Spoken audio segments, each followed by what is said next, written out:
going to have, how do we address, this short-term thinking and decisions that are made and move into a long-term thinking and long-term impact of our decisions. We're also trying to tie it up to what the UN Secretary General has called for, what is called the Summit of the Future. It's actually, out of the 12 recommendations, one of them is specifically talking about future generations, what we are doing for young people, and how do we make sure that the programs, the initiatives, the policies that we have is actually in solidarity with the interest and the vision of the younger population we have now, but also in the future. And that means, how do we make sure that we do have a meaningful, diverse and effective youth engagement in terms of the work we are doing? We've seen it a little bit in terms of, the Transforming Education Summit. How do we build the skills and training and lifelong learning that is actually needed for young people to face the future without fear, and have a positive impact in terms of, as I said, the planet, but also prosperity and the lives they lead on. So hopefully that this is one of the first ones, although attached to the regional forum. We want to further discuss this and how we can collectively deliver for young people. As in conclusion, I just want to mention that there is a transcript available. It's important. This is available at about the bottom left of the screen. The transcript of the session is actually available. With that short introduction, let me move to our dear friends from UNECE, Marco Keiner, who is the director of the Environment Division, to open the meeting for us also. Over to you, Marco. Thank you, Wandi. Good morning, everyone. You said I was the director. I still am, another 2 years. But then I will make a place for the youth. Huh? Well, okay. It's my pleasure to give you a warm welcome on behalf of the EC Secretariat to this Regional Forum side event. And of course, Wandi, I would like to especially emphasize the merit, as you are our long-standing partner from UNEP, and also member of the steering committee on ESD, for initiating and also organizing this event. Well, as you all know, since 2005 already, the UNECE is hosting an intergovernmental process, the UNECE Strategy for Education for Sustainable Development. And that is a regional process, but this is aligned with the global efforts that are led by UNESCO. And we also cooperate closely with UNEP on the implementation of the ESD agenda in the region and the existing European, Mediterranean, and other regional initiatives on ESD. As you have witnessed during the past few years, the education and environment authorities from our region have been working together on developing the strategic document for the implementation of the UNECE strategy for ESD up to 2030 for the whole region. And as a result, the new framework for the implementation of the ECE strategy for ESD from 2021 to 2030 was adopted recently at the third high-level meeting of education in environment ministers that was organized in the framework of the 9th Environment for Europe ministerial conference that took place last October in Nicosia in Cyprus. And this together also with the Nicosia ministerial statement on education for sustainable development. That ministerial statement is focusing on the special role that education has to play in addressing the unprecedented challenges that are currently faced by our planet and one can say all layers of our societies. This new framework outlines the concrete actions to be taken in the next decade and also addresses the 4 priority areas and assigns special importance to the role of youth, of course. And that was also especially emphasized in the mentioned Nicosia ministerial statement, which has highlighted the central role of youth as a catalyst for change to create a better and resilient future, and considered also the importance of actively empowering and engaging youth in formulating and implementing sustainable development policies and practices. Well, let me use this opportunity to emphasize the excellent hosting of the Nicosia ministerial conference by the Cyprus government. And in particular, I would like to highlight the efforts and the role of you, Aravella, who is with us here, the chair of the steering committee on ESD.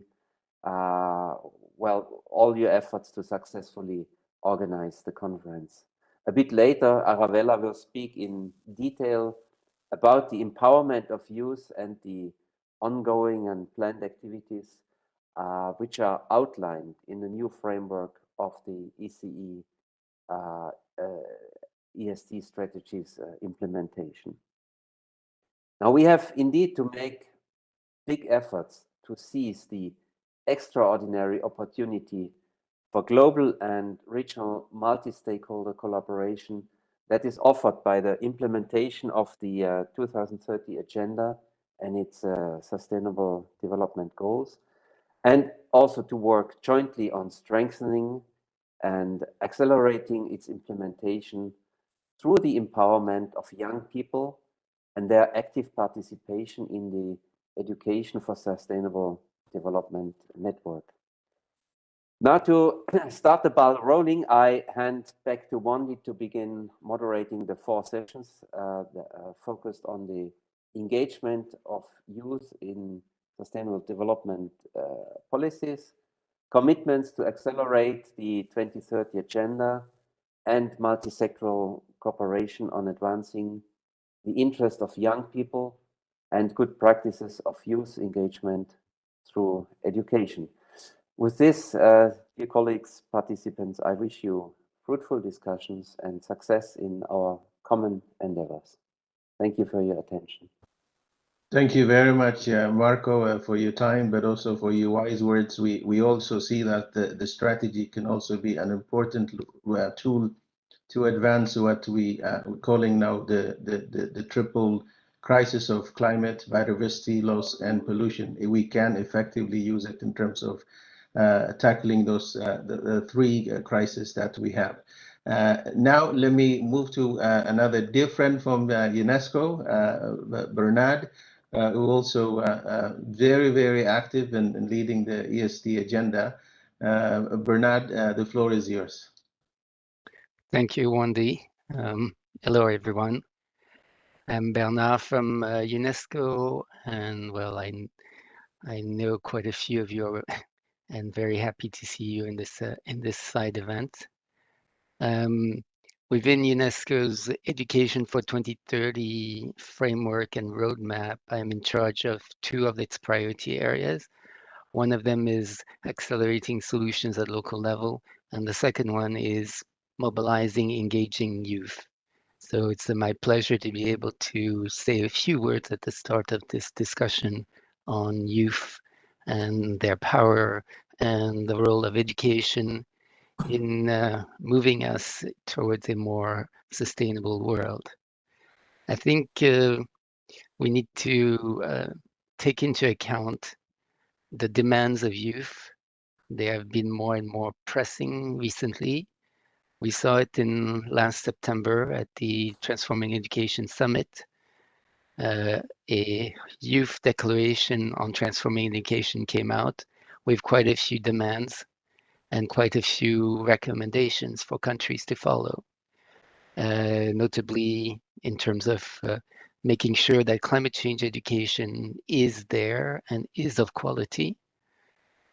Because unfortunately, around the world, not only in the UNICE region, climate change will appear in the curriculum, in the educational programs, but the way it's delivered is not satisfying.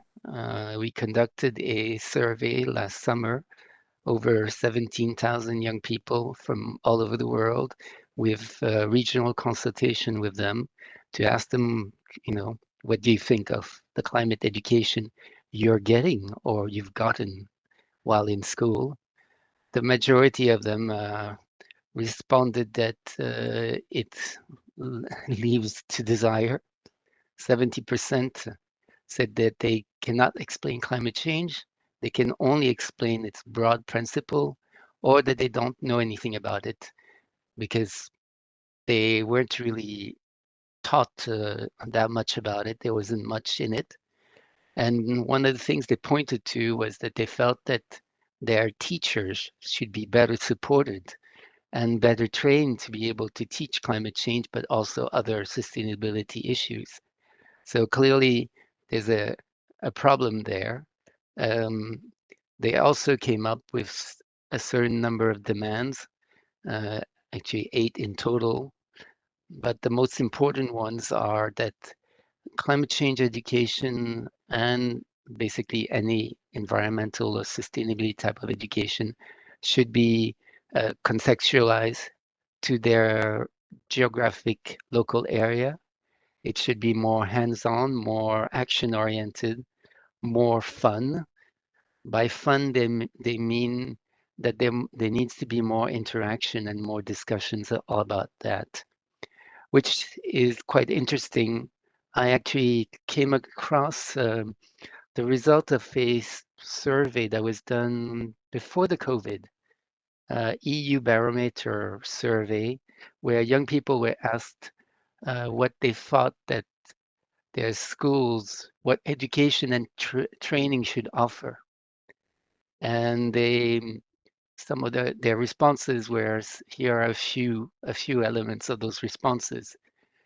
They said that almost half said schools should prepare young people for employment. Well, more or less 45% of them said schools should give everyone a chance to succeed and have access to equal opportunities. About 4 out of 10 said schools should provide creativity, adaptability, and an entrepreneurial mindset. Then 3 in 10 said schools should promote physical and mental well-being, prepare young people to be active citizens in democratic societies, or promote personal development. And finally, about a quarter of them thought schools should promote social skills and build friendships. I found those findings quite interesting because you can see that from the demands we got from the 17,000 youth, a lot of similarities in there needs to be a change in how education is delivered and what it delivers. We need to actually, it's not so much a question of unleashing the power of youth as it is a question of providing opportunities, spaces, environments that allow youth to show their power. I think our institutions are still focused on, yes, we need to mobilize, we need to engage, we need to discuss with youth, but we haven't quite given them the space to do that. And I hope that some of the discussions in today's side event will provide some examples of how that can be done. How can we actually let youth have the power to do this transformation that we're all talking about and to provide us with solutions for a better future? Let me just finish by quoting Antoine de Saint-Exupéry. I'm sure you all know he's the one who wrote The Little Prince. Well, beside The Little Prince, he wrote many other things. And one of the things he wrote He said, "In life, there is no solution. There are forces in motion. Let us create these forces and those solutions will follow." I think the forces are already there. The youth is already there. They have the power. And we are also already there. In part, it's an intergenerational struggle. We are also there, so the solutions would follow. I wish you all a exciting, animated debate around all these issues. And thank you again for having me say a few words at the beginning of this. Thanks, Wandy. Back to you. Thank you very much, Bernard. And we always count on the partnership with UNESCO, and it's good that you mentioned the survey. It clearly shows that, well, it embodies the spirit of the SDGs, but are we delivering for young people is still the big question mark. Some of the things also we have seen another survey with the Lancet, UNDP, in terms of the ecological anxiety, climate anxiety that we see with the young people. And I think we really come together to ensure that these issues are addressed. Thank you very much. And now let me move to some of our youth representatives, and I'll start with Antonio Pinto. Antonio is a medical doctor by profession, but also very much involved with what is called the European Environment and Health Youth Coalition. And Antonio, you have the floor. I mean, you can give us examples from your own the medical field and the patients that you see, and whether or not this conversation we are having makes sense in terms of triple planetary crisis or advancing education for sustainable development. Over to you, Antonio.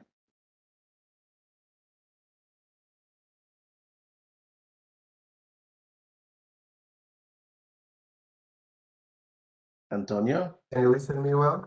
Yeah, go ahead. Okay. Thank you very much, Wendy, for such a nice presentation and for giving me the floor. So my name is Antonio Marques Pinto, and I am the president of AJOMED, which is the organization that represents young medical doctors in Portugal, and the EHYC, an umbrella organization which also comprises AJOMED and means European Environment and Health Youth Coalition. So EHYC is the official organization that ensures that the youth contribution to the European environment and health process. It's a direct result of the commitments made under the Parma Declaration on the Environment and Health, and our organization ensures that young people priorities are recognized and are represented across all member states at both national and international levels. EHYC also supports, legitimizes, and gives visibility to young people participation in any process aimed at achieving a healthy and sustainable environment. And as you all know, environmental health is a growing area of knowledge, continually increasing and updating the body of evidence linking the environment to human health. And myself, as a young medical doctor, I face on a daily basis the direct consequences of the environmental risk factors. And this is not a slogan, I see it every day. And that is not only me, but all the doctors in Portugal, around the world, and around Europe, of course. When I speak about environmental risks to health, I'm including air pollution, environmental tobacco smoke, radiation, heavy metals, chemicals, ambient temperature, noise, land use patterns, or climate change. I can give you a few numbers. For example, WHO estimates that more than 12 million global deaths, representing almost 1/4. It means, like, I think it's 23% of all deaths were attributable to the environmental. Air pollution and second-hand smoke are responsible for 52 million lower respiratory diseases every year, which represents 35% of the global cases. Non-communicable diseases are also related to air pollution, as you all know, chemicals and second-hand smoke, which are responsible for 190 million cardiovascular diseases each year, 49 million cancers, and 32 million chronic respiratory diseases. And young people, they are aware that they will bear the brunt of the climate crisis. I can give you plenty of data in that matter too. For example, over 77% of people between 17 and 19 years in Japan, they are aware of global warming risks. And for example, in the United States, a survey, I think it was 2 years ago, found that 51% of people aged between 18 and 44 knew that climate change could have devastating impacts in their lifetime. In contrast, only 29% of those aged 55 and above agreed to this assertion. So, young people, they are not only victims of climate change, they are also a valuable contributor to climate action. They are agents of change, they are entrepreneurs, many of them are innovators, and whether through education, science, or technology, young people are scaling up their efforts and using their skills to accelerate climate action. When it comes to decision making on climate, however, young people often lack a seat at the table. And fortunately, in Europe, EHYC has been recognized as a stakeholder and been given a perfect position to do so. So from that moment, when we are recognized, our work has been highly focused in engaging young people in the process. And how do we do it? How do we engage youth in SD policies? Well, we start firstly by harnessing their skills. We teach them the technical, the social, and emotional skills necessary to thrive through the negotiation processes. Um, and at the same time, we also support youth-led solutions, either through Ajomed or EHYC. We influence, or at least we try to influence governments, business, and investors to back youth-led solutions to climate change through grants, venture capital, debt financing, or in-kind support. They help to develop and promote innovative solutions by young people and increase the scale of sustainable development policies and of course actions. But above everything, we give young people a seat at the table. And for SD related decision making to be inclusive and all encompassing, youth inclusion should not be an afterthought. And I thank you all very much for giving the floor today. Um, as governments set and review the NDCs and develop policies that have climate implications at both national and global levels, through our organization, young people has been represented and involved in the process. So effective climate action must be inclusive, allowing everyone to contribute their quota. I would showcase you plenty of cases where, for example, in my technical field, medicine, young physicians have played a pivotal role over the last decade. But in the end, I would like to mention that in order to achieve, and that's what you want to hear, the most meaningful youth engagement, from my experience, one should encourage and support the institutionalization, of mechanisms of youth participation. This could be done by promoting and support inclusive procedures that ensure representativeness, address barriers related to more systematic and structural inequalities, enable intersectionality to tackle systemic discrimination, We should also ensure availability and access to knowledge and financial resources for youth participation. This is very important. We should encourage and increase youth self-perception of empowerment, because that doesn't happen most of the times. We should also ensure culturally sensitive participation interventions, promote compatibility with the latest climate and earth science available with strong climate justice lens, let's say. Promote interconnectedness of climate with other development issues in youth initiatives. We should also support participation that disrupts current social, technical, and social political structures underlying climate change. I know this is hard, but it's very important. We should also support and encourage youth initiatives that introduce alternatives for large-scale systemic transformations, explore binding youth participation, including through quotas, promote transparency of outcomes of youth participation. We should assess positive impacts of youth empowerment and well-being or climate action.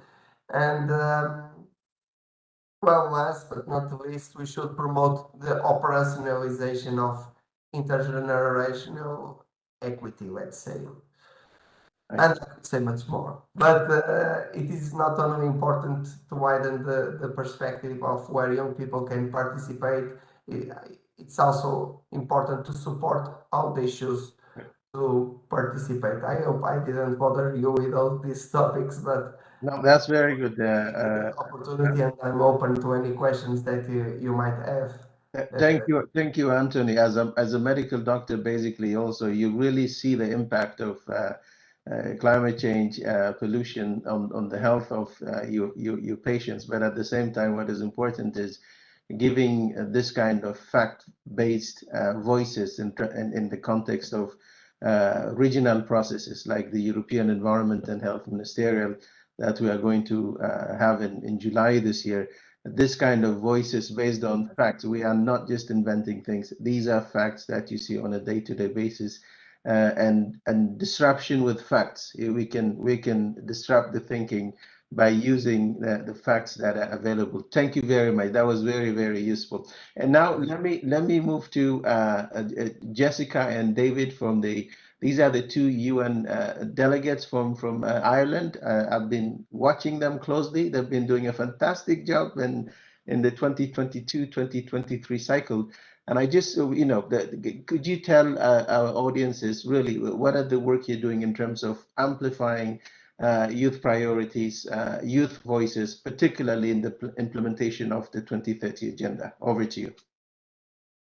Thank you, Andy. So my name is Jessica, and I'm calling you from Dublin, Ireland. Hey everyone, my name is David, and I'm calling you from Cork. I'm the southernmost city in Ireland. And as Wandy mentioned, we are Ireland's 2 UN Youth Delegates this year.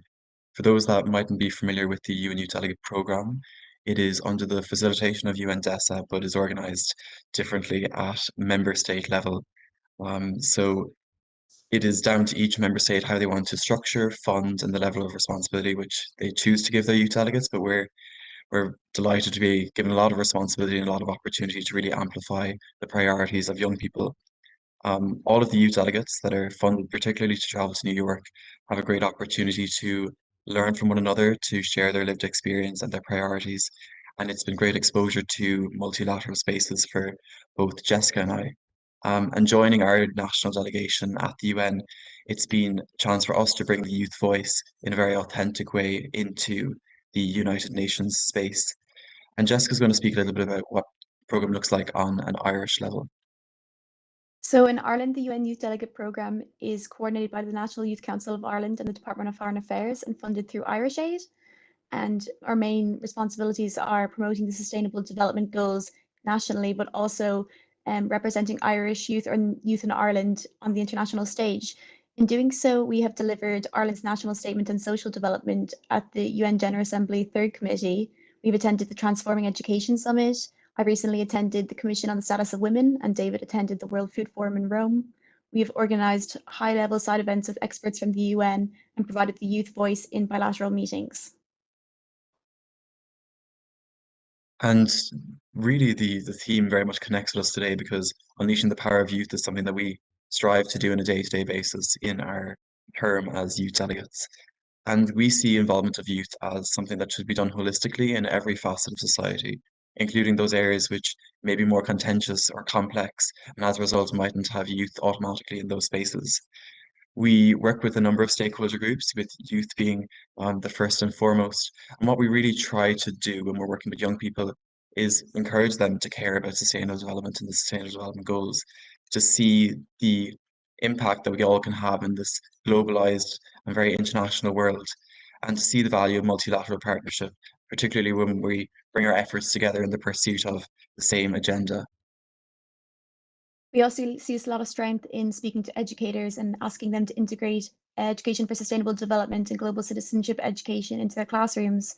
In doing this, we have spoken to 150 educators and principals and encouraged them to create a space for young people to engage in climate action. We also see a lot of strength in using social media to empower young people.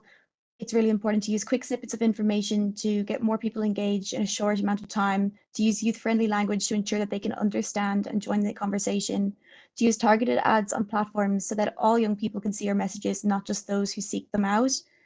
We need to be open and rethinking our communication channels if we are going to be committed to including young people in the Agenda 2030 journey. We also work with the Irish government and with their youth participation frameworks, both to expand the opportunities available for young people to engage on different issues, but also to make sure that the quality of these opportunities is good. Prime example of this, which we engaged with recently, is Ireland's second National Youth Assembly on Climate, where government brought together young people from across the country that had different ideas and different proposals for what we could do relating to addressing climate change at a national level. And Jessica and I acted as independent observers for that. So our role wasn't to bring forward ideas or proposals, but to make sure that the space that was provided was conducive to young people wanting to express their opinion, feeling they could do so freely. And then Jessica and I are going to make sure that those opinions are not altered or changed unnecessarily when they're brought into the policy-making spaces. So we saw this as a really positive example of a way that the youth voice can be protected as it makes its way through the cycle. We hope that the Irish government and other governments will see young people as experts in their own lived experience and respect them in that capacity. And the prime example that we're working on now is the VNR process. So for anyone who doesn't know, the VNR stands for Voluntary National Review, and it is a Sustainable Development Goal Progress Report. We're really lucky to have been given the opportunity to write a youth chapter in Ireland's VNR. It's Ireland's second VNR, and it's the first time any country has had a full youth chapter solely written by young people. And this is alongside other stakeholder chapters, such as the International chapter and a civil society chapter. And in writing this youth chapter, we have some key priorities. Firstly, we want to ensure that it accurately reflects the priorities of young people. We hope that it is honest, critical, and constructive. We also hope that it can be understood by young people to ensure that they are fully engaged in this process. We want the youth chapter to be taken seriously by policymakers and to go on to have an impact, reasonable follow-up to the asks and suggestions present in the chapter. We also hope that our youth chapter sets an example for other countries and highlights the importance of including a youth voice in a document as significant as the Voluntary National Review. In our youth chapter, we have three main themes: building back after COVID-19, leaving no one behind, and highlighting the challenges and supports for young people to engage with the SDGs.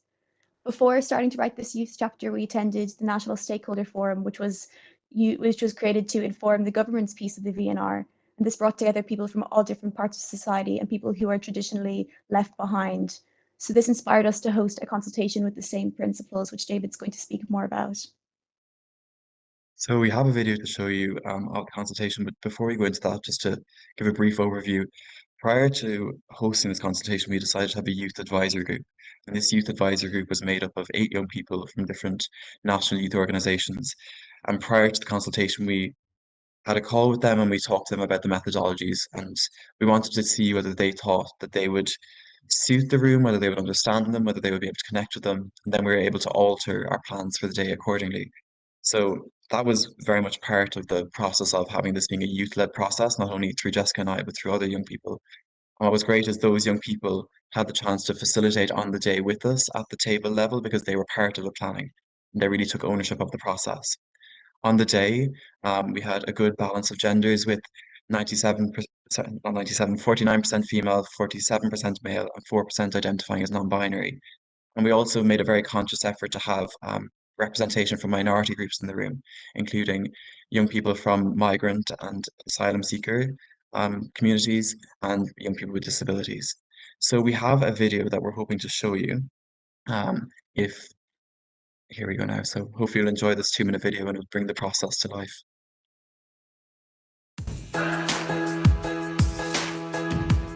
Some of the highlights from today, we're hearing some really important views being brought up, some really nuanced views. And I think it's really great because a lot of people in the room weren't people who normally have their voice heard. So I think that's one of the most important things about young voices in general and this event itself. The VNR is like a progress report for the Sustainable Development Goals. So it looks at what Ireland has done, what it can do, what it should do over the next few years across all 17 goals. And we really want to make sure that the youth voice is very strong in the VNR this year. I think SDG 13 climate action is the most important to me because it's great to achieve all of the other ones. Like, they're all important in their own way, but if we don't solve climate action at the end of the day, then we won't have a world left to live in. So achieving any of the others inevitably won't matter if we don't have the world to live in.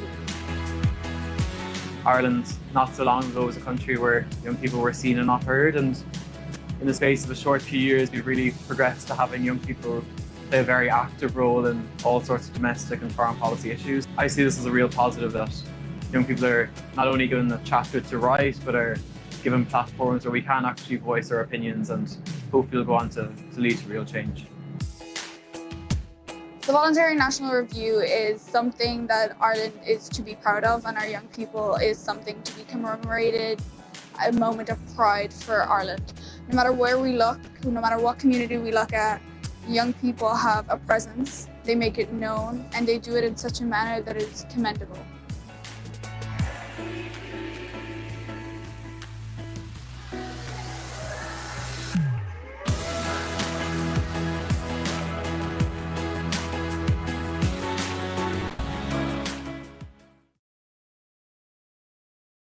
So hopefully you recognize Jessica and I in that video and the other young people that played a part in hosting on the day. And while this consultation was fantastic, we were also drawing on data from other sources, from different national and sectoral surveys, from different consultations and reports, particularly in areas which we couldn't gain the nuanced views that we were looking for at the national level. So a prime example of that is in relation to SDG 16, Peace, Justice and Strong Institutions. We're drawing on youth peace summits and community dialogues that have happened along the border between the Republic of Ireland and the North of Ireland, because given the history of conflict and the ongoing peace building in those areas, it was really important to us to feature this in our youth chapter, but this information we couldn't have gathered from the national conversation. It had to be gathered at a more local level. So drawing on secondary sources of research to really gain that lived experience was of utmost importance to us. More generally, in terms of the role of young people in the journey towards sustainable development, in our view, really, in order to achieve any and all of the goals, meaningful engagement with younger generations is absolutely essential to ensure that momentum is sustained to 2030 and beyond. And to do this, we need to look at barriers to the implementation of the goals in relation to youth, both at national and at multilateral level. Because we know that young people, they have contributions to make, ideas to share, and it is about providing the safe spaces for them to do so. And even addressing that trust deficit, which Wandy mentioned earlier, really it's participation which is going to be the key to addressing this trust deficit and moving towards trust building. And in Agenda 2030, my favorite paragraph 53 says, the future of humanity and our planet lies in our hands. It lies also in the hands of today's younger generation, who will pass the torch to future generations. From our consultation meeting with young people, we have seen that the SDGs and sustainable development can be an abstract concept for many young people, and we see that global citizenship education and education for sustainable development can help to bridge that gap. We've seen the importance of non-formal education and how bringing a global lens to youth work can also help young people to understand how local issues are connected to global issues.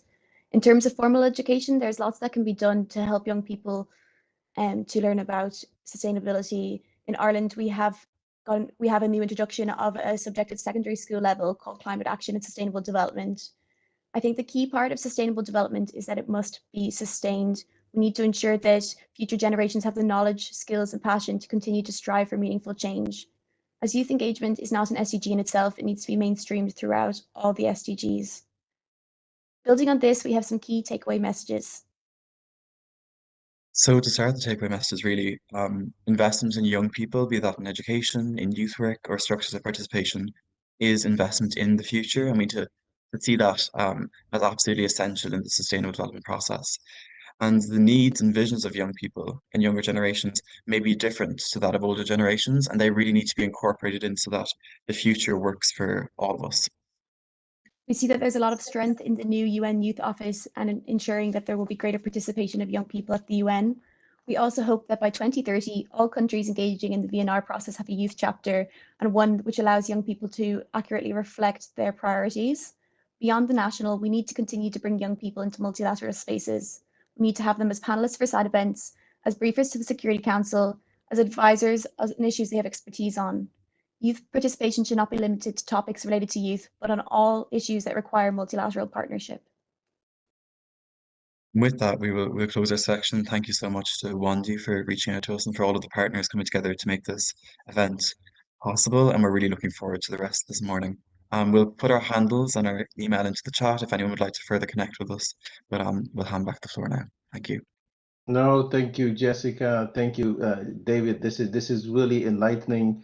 It turns out paragraph 53 is also my favorite one, and makes me actually reflect the IPCC report last week. And you talked about passing the torch. What kind of torch are we passing? Is it a burning torch that is burning the planet, or a torch that is going to make the planet green, sustainable? And I think that is the question that we need to answer in terms of youth engagement, in terms of delivering for young people.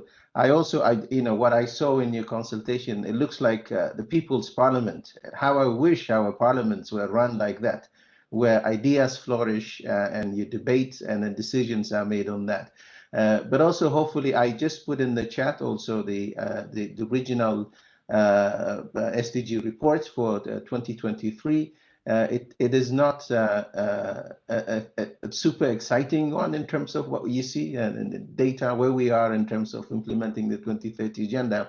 But I sincerely hope that I think one of the ideas also you threw in on the VNR is I hope we'll be able to do also a youth VNR, not just in Ireland, but also in many countries, not youth participation on a systematic way in Ireland only, but across Europe, across the world, where youth are taking the lead in terms of the Agenda 2030 and beyond.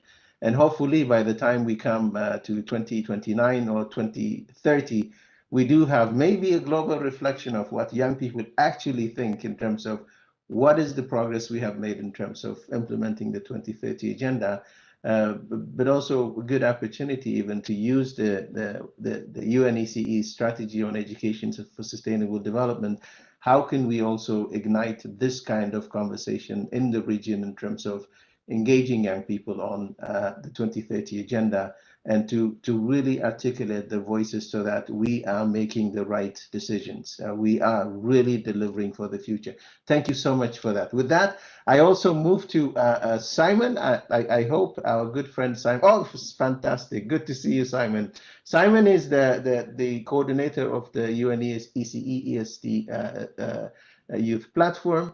It doesn't need any introduction. Simon has done wonderful work in terms of leading this process, bringing young people into the conversation. And over to you, Simon. Thank you so much, Wandy. Always a pleasure. I hope you can hear me well. I'd like to start a little bit with the topic of today, which is, lessons from community and organizational involvement of youth, and specifically in sustainable development policies. So overall, when I saw this topic, I was thinking as usual, and this is kind of the problem, the as usual. Young people are an untapped resource with incredible potential, and this despite years of efforts to mobilize this group, both from organizations and from the youth themselves. And I think there's some things that we should remember when we're talking about the engagement of youth. Perhaps most importantly, youth are not a homogeneous group. When I started my youth activism, I was about 12 years old. This is already 17 years ago, and I've gone through the different stages of youth engagement. So the initial stages of you're young until you're 18, because as of 18 you're an adult. Then we move on to the, well, actually, yes, but we also consider youth until 24. Then you start looking at the different youth definitions within the UN, which go to 28, 30, 32, 35, depending on who you ask. There's a lot of different namings for it. And overall, within this movement of youth engagement, you see something which is youth participation is not new. And yet it still seems we are only at the starting point within many fields and organizations, because we're only just starting to explore the potentials of youth engagement. And it was mentioned by everybody who spoke before. It's because young people and sustainable development, and sustainable is really the important word here, is only possible through long-term investments. And long-term investments, what do investments require? Time and money. And overall, when we think about youth engagement, there's no magic recipe.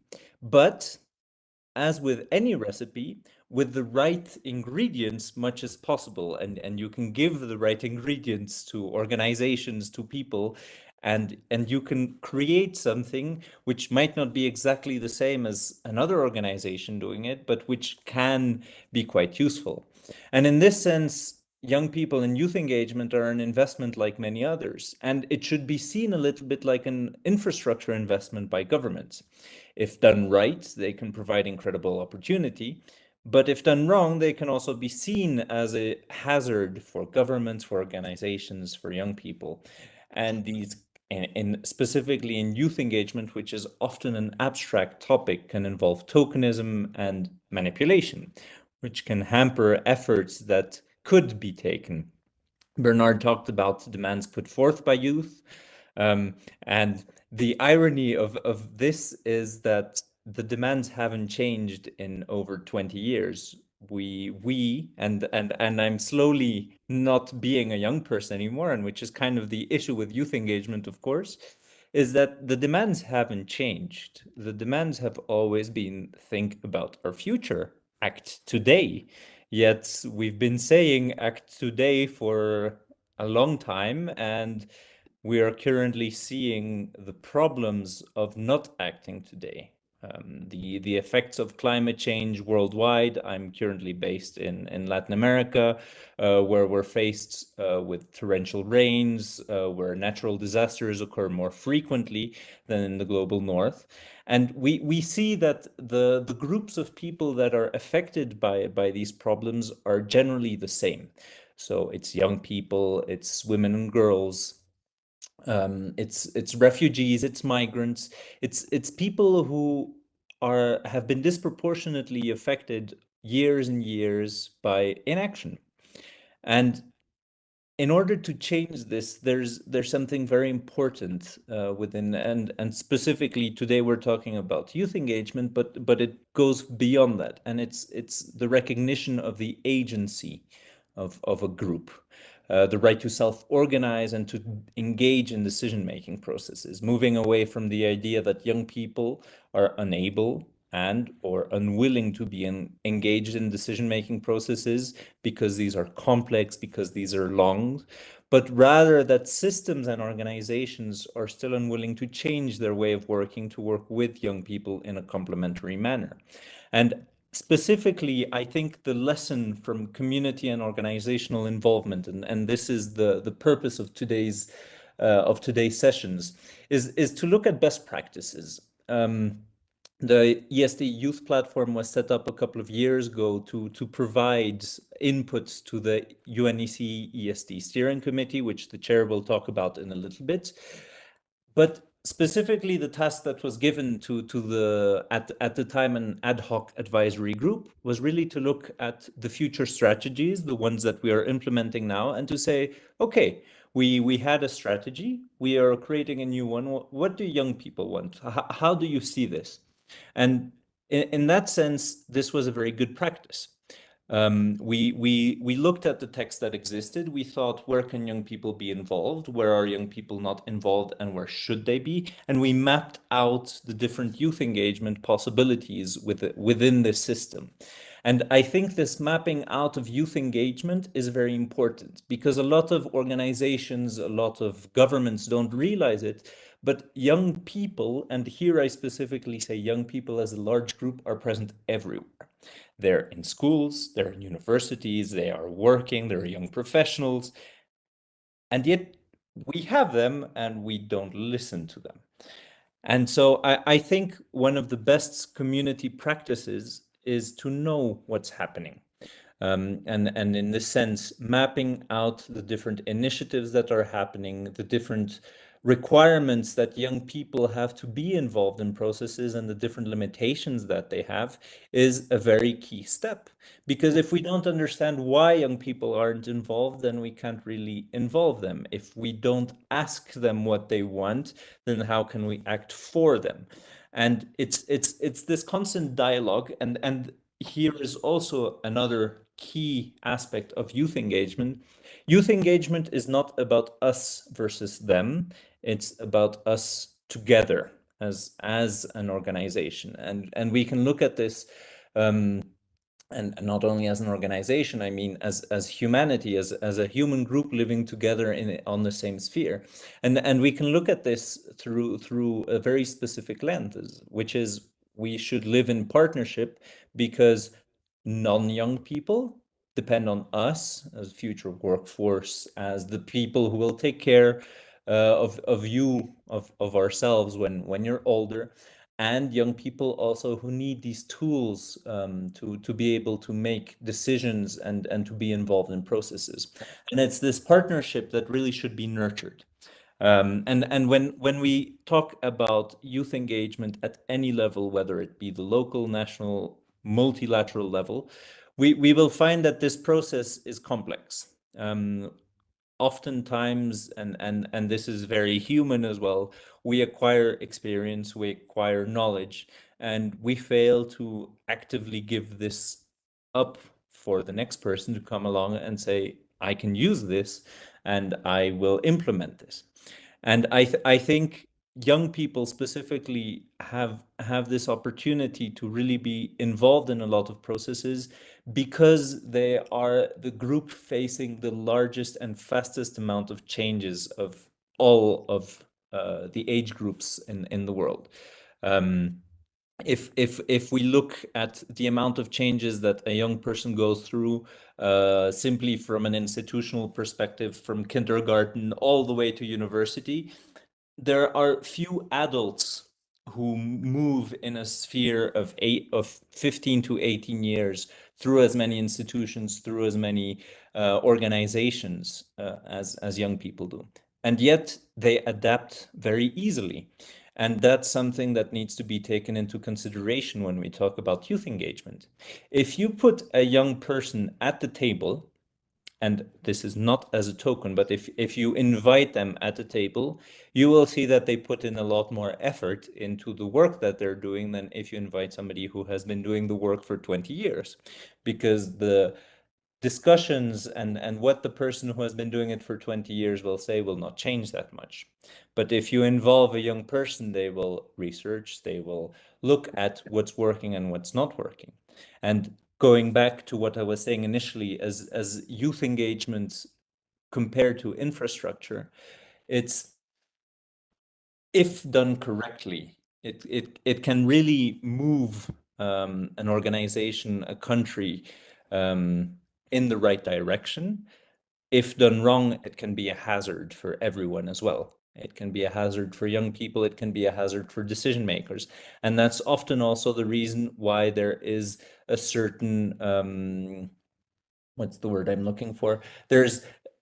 Not everybody is willing to accept youth engagement as a good practice, because they don't always see, they often see it, and this is the problem. Youth engagement is often seen as a problem rather than as a solution. Youth engagement is often seen as we invite young people, they will criticize everything we do, and that will be the end of the discussion. Rather than we invite young people, we listen to them, we act upon what they say, we look at solutions together, because that's also something together. It's supposed to be a partnership. We are all one humanity living on one single planet, at least at the moment. And if we don't act together for tomorrow, today, then there is no future to work for. And especially now in 2023, with the amount of information and data that's available and the speed at which it's available, I think we're kind of at this, they call it the digital revolution, but it's also the human revolution where we can finally say, we know what the problems are. Let's work on solutions together. And if we look at the power of youth, I think education is the primary tool, because without the proper tools that we get through education, formal and non-formal, we cannot have a sustainable solution for a better future. And I'll stop at that. Thank you very much, Simon. Very useful. I know we're pressing a little bit with time, but one thing I can say is, you started at 12 years old. Consistency matters. Consistency also in youth engagement. And I also like the narrative of this is an infrastructure investment. You're building something up. Prepare them as agents of change. We are preparing them for the future. I do the same with my children. And also, I think one key area where I really like this, you look at many of the conversations, the policies right now, youth are perceived, or the discussion is as if they are a problem. No, they are not a problem. They are actually, some of the best reservoirs of solutions you can find is actually in this kind of youth engagement. So I think we need to build them the ground up. It is an still, you picked up one of the most expensive investment is the infrastructure investment. And I think it's worth investing in. And what else is more important than investing in the future of young people? So I think it's consistency, investment, and a reservoir of solutions. That is what we should look at when we look at young people. Thank you very much. Now let me move quickly to the next group of presenters. This is to do with what is being done in terms of accelerating the 2030 agenda. And I'm not sure it's Vladislav is connected. Vladislav is the bravo, Vladislav. So I give you 45 minutes and really tell us, you've been the SG's youth envoy in terms of advising him on climate with a number of wonderful people. Are we being heard in terms of climate? So that's what I want to hear from you. Over to you. Thank you very much, Wendy, for inviting me to join this event. And just a correction to everybody who is watching us. I am not anymore part of the UN Secretary General's Youth Advisory Group on Climate Change.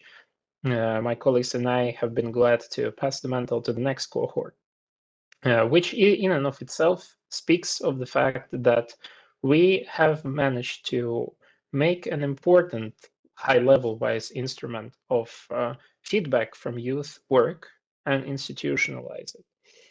This, however, is a road that is not in and of itself always conducive to a proper result for youth engagement, in this case, in climate sphere and in climate action.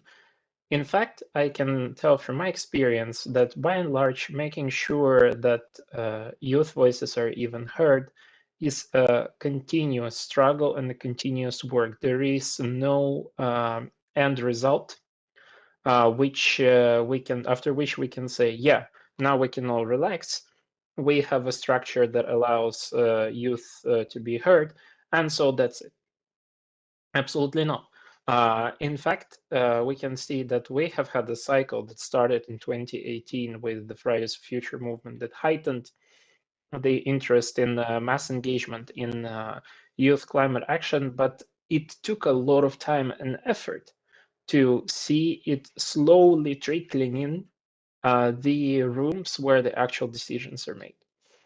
And so right now, and I heard the other colleagues prior to me mentioning tokenism, for example, and so on, the question that I would like us to consider, it's not whether the youth are being heard, because this is a really basic question. We should be way more demanding and asking ourselves and each other, are youth being listened to? Because when we come into that room where it happens, the act of entering is one thing, but the act of actually being at the table is another thing. It's for a reason that we have a diplomatic saying that says, if you are not at the table, you are at the menu. And I can tell you that especially in environments like COP, it is often that we can see that youth who are still in the rooms, who manage to get there, they still feel like they are on the menu. And this is why, for example, together with Secretary General, we were always putting a special premium on organizing direct channels of communications between the Secretary General and the youth. That is why, for example, his main engagement at COP27 has been a youth event that we have been organizing for him. That is why we see that the mentions of youth with regards to climate in Secretary General's strategies and speeches have increased dramatically throughout the last 4 years. And not even the pure content, but also the rhetoric of it. I can tell you that even he himself told us that many within the UN system considered his speeches literally infected by youth demands and were considered overtly too radical for a person of his stature, which, when we take a more long-term view, is absolutely not coherent with what, for example, IPCC report outlines for us as a perspective of business as usual. So from what we see right now, at the end of a very tumultuous 2.5-year mandate of the first Secretary General's Youth Advisory Group, because we started in COVID time, then we had the Russian invasion of Ukraine, which for me as a person who is coming from Moldova is taking a very special part of my work and advocacy. We can see that the political context for youth engagement in climate on the higher level and the ability of youth to being listened to has simultaneously become better and worse. It's become better because youth, through its relentless public mobilization, managed to secure themselves a share of attention in global public fora that cannot be denied to them anymore. But it also became worse because the global context has shifted right now towards aspects that are more focused on security in many different matters: energy security, military security, you name it. And in situations like this, it is very often that states can use this as a pretext to revert to business as usual. And youth, who are often as a community not as politically savvy, because like we are young, we often do not have those frames of references like more experienced politicians, cannot really orient themselves in time to make sure that even in these somewhat tougher times, in terms of requiring a seat at the table, we can still persevere. However, if you can see, for example, and I will conclude here, that in the second group, in the second advisory group, what we managed to achieve through our advocacy as a hedge against those developments is to ensure that our successors represent an even greater coalition of key groups that are involved in environmental governance processes. So, for example, it's now not only Yango, official youth constituency to the UNFCCC, that I was selected from in my cohort. But we also have the representatives from Global Youth Biodiversity Network, and we have Fridays for Future as well. So it is representing a coalition that can and will ensure that regardless of the global context we're facing, this high-level communication channel between youth and decision makers such as Secretary General will be preserved. And this I would keep as an advice for those who are struggling at national level to ensure the same links. But for example, as we have seen from the wonderful work that was done by Irish youth delegates, that the coalition building on the broadest possible basis in spaces where we need to interact with the decision makers is the greatest possible remedy against sometimes, unfortunately, negative influence of global and national contexts over the perspectives of youth participation in climate decision making.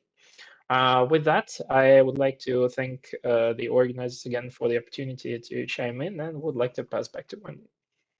Thank you, Vlad. That was fantastic, and also even if you have completed your advisory role, I think we had this interesting conversation a while ago, and I'm glad our Irish colleague David talked about paragraph 53 of the 2030 agenda that talks about passing the torch. So you've passed the torch, but as Simon said, consistency also is very important. Keep on helping the new guys. I know you will not disappear, but I take the two important points from you. Listen to. Are we being listened to? That is fundamentally important. And the second one is, are we really on the menu, or are we actually the actual putting in terms of the conversation? And I think this is something we will continue to push forward. And thank you so much for that useful intervention. And now I move to Diana, who is coordinating the Geneva Environment Network. We're super grateful, Diana, for hosting us on your platform today. They do an amazing work in terms of bringing the latest knowledge and thinking in terms of a wide range of sustainable development issues. So I just give you the floor to see how your efforts are also contributing to putting young people not on the menu, but as actually they become part of the putting up. So over to you, Diana.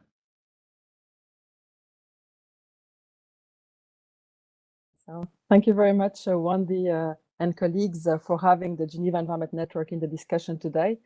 It has been a pleasure to host on our platform some of the discussions on advancing education to sustainable development in support to the work of organizations that have joined us today. Thank you all for the inspiring words, for sharing various actions, and also what you managed to achieve. The Geneva Environment Network is one of the thematic platforms of International Geneva, known as the capital of multilateralism. These platforms, supported by the host country, do indeed address different facets of multilateralism by building bridges between actors, resources, and expertise on the same topic. We as platforms facilitate interaction to advance knowledge, and we ensure continual exchanges among stakeholders. And youth are indeed engaged in many work ongoing. There are organizations facilitating their participations, and we see them regularly at the table, although there is, of course, room for doing more or better. Coming slightly back on the Geneva Environment Network, it's the oldest of these thematic platforms. So we have been for 25 years promoting cooperation among the environmental organizations in Geneva and strengthening public outreach activities. We have the particularity of being led by a United Nations body, the United Nations Environment Programme, and we support the over 100 environmental institutions or secretariats aiming at addressing the triple planetary crisis of climate change, biodiversity loss, or pollution, with the aim of achieving the Sustainable Development Goals and other agreed global environmental goals. And among these actors, there are organizations especially looking at engaging either youth organizations or that do facilitate the engagement of youth. Basically, we do bring information and knowledge to various stakeholders such as representatives from member states, international organizations, the non-governmental organizations, academic institutions that are also very much present in Geneva, and other groups, including students and younger groups when appropriate. All our activities are accessible to all, and I think that the access to information is also important to facilitate better engagement.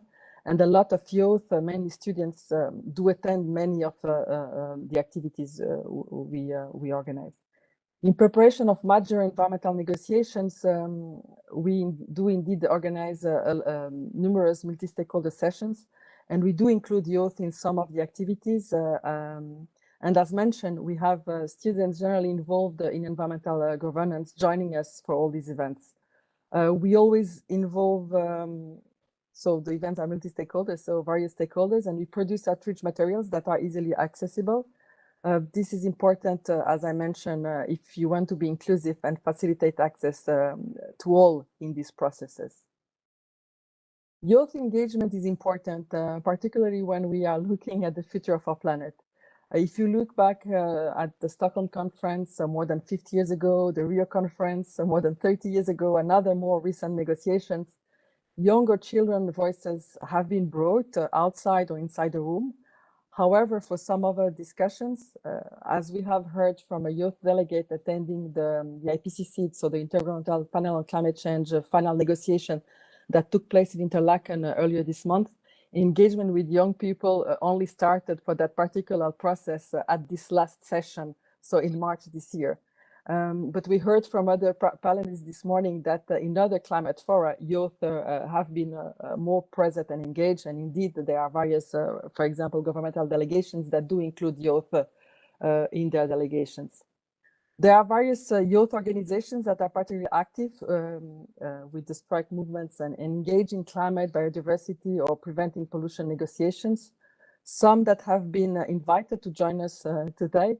The fact that these groups exist and are organized makes it also easier to engage and to bring their voice to the table. And we have seen when we have hosted in Geneva the preparatory meetings, for example, for the CBD or other important negotiations, that these groups are present and it's really facilitates the way we engage with them. It is also important to mention that there is a difference on engaging with youth or with children. You don't bring a child to the table as you bring a youth person, and there are various children organizations such as Save the Children, for example, but there are a few others that have developed a code of conduct and guidelines on how to engage with children and bring them more often to the discussions. And in our practice at the Geneva Environment Network, in various events at the Human Rights Council that is, for example, ongoing now in Geneva, but also in other discussions, having children voices at the table, sharing their perspective, and the echo it can bring to some of their struggles has been very moving and important. It is also important that we give the floor or involve with youth at an early stage, and not just as we conclude our processes or to shine in events. And this is also echoing here some of the points that were made by Vladislav, who spoke just before me. Just coming back on some of the activities we run, another important activity is in relation to youth in welcoming students and share with them our expertise and the challenges we try to address and how they can actually join the movement. And Wendy, you have been speaking at a lot of these events and you have brought a lot of youth voices to a lot of discussions or environmental negotiations, including the United Nations Environmental Assembly. Another important way to engage youth is also the internships and other type of opportunities that allow young people to get the experience and participate in negotiations from the inside. In Geneva, where we have many multilateral processes ongoing,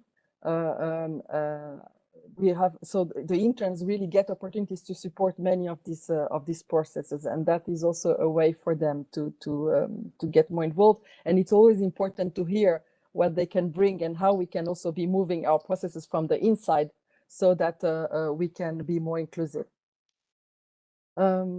We have also developed other resources to inform on environmental expertise, activities, events, employment opportunities from environmental institutions in the region, all available on our website, including our weekly newsletter. And I'm insisting also on the importance of having all this information easily digestible so that all stakeholders can feel they are part of the conversation, or that they can more easily engage. And to conclude, our platform facilitates access to information and participation of stakeholders, including youth. I hope it was clear from my presentation in advancing Agenda 2030 and implementing the Sustainable Development Goals, as well as other global environmental agreed goals. And we at the Geneva Environment Network look forward to jointly organize similar events in the near future, especially as we prepare for the Summit of the Future. Thank you. Diana, thank you so much. I mean, for those of you who are not familiar with something called the Aarhus Convention, which UNECE is actually custodian, I think she's one of the people who, or the Gen is really promoting that concept in terms of access to information, public participation in decision making, and access to justice and environmental matters. They don't say it often, but I can say it on their behalf. But also I give them credit. You know, we only jump on, you know, for example, this decision at the GA, the right to a clean, healthy, and sustainable environment. I know we only celebrate the outcome, the final day, but these are platforms that are actually building in that kind of momentum to come to a decision, an important, in fact, groundbreaking decision in terms of the recognition of the right to a clean, healthy, sustainable environment as a fundamental human right. And I would definitely take you on, you know, to work with you in terms of, I would love to bring in all the UN youth delegates and have this conversation in a similar fashion, but also in the build up to the Summit of the Future, which, as I said, you know, out of the 12 recommendations, one of them is really talking about delivering for young people, delivering for future generations. So we look forward to working with you on that. And thank you so much for all the support you have given us. Thank you, Diana. Now I move to, I know time is pressing, but the conversation is getting really interesting. I move to another, the UN youth delegate from Belgium. Recently, you know, that they are focused on the Eurostat report. It's an education survey, and I really want to see I want you to share with us, you know, some of the work you have done with the high school education in Belgium, and some of the policy recommendations that were put forward. So over to you, Jean. So nice to see you, and thank you for accepting our invitation.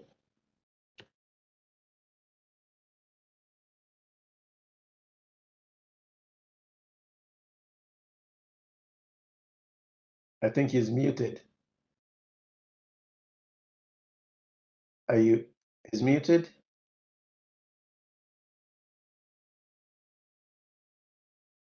Jean?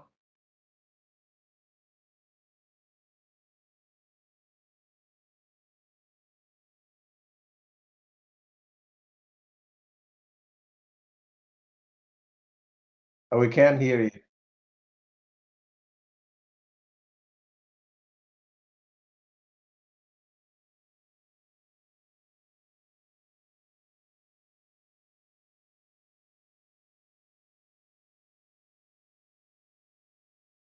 You must have. Oh, now we can hear you. Oh, okay, you disappeared again.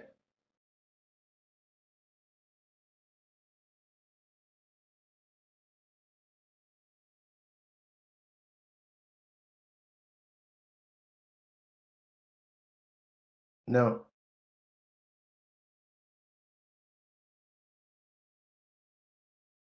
Maybe we move to Elena and then fix the microphone. Yeah, Elena, over to you. Elena will tell us the Romanian experience. Yes.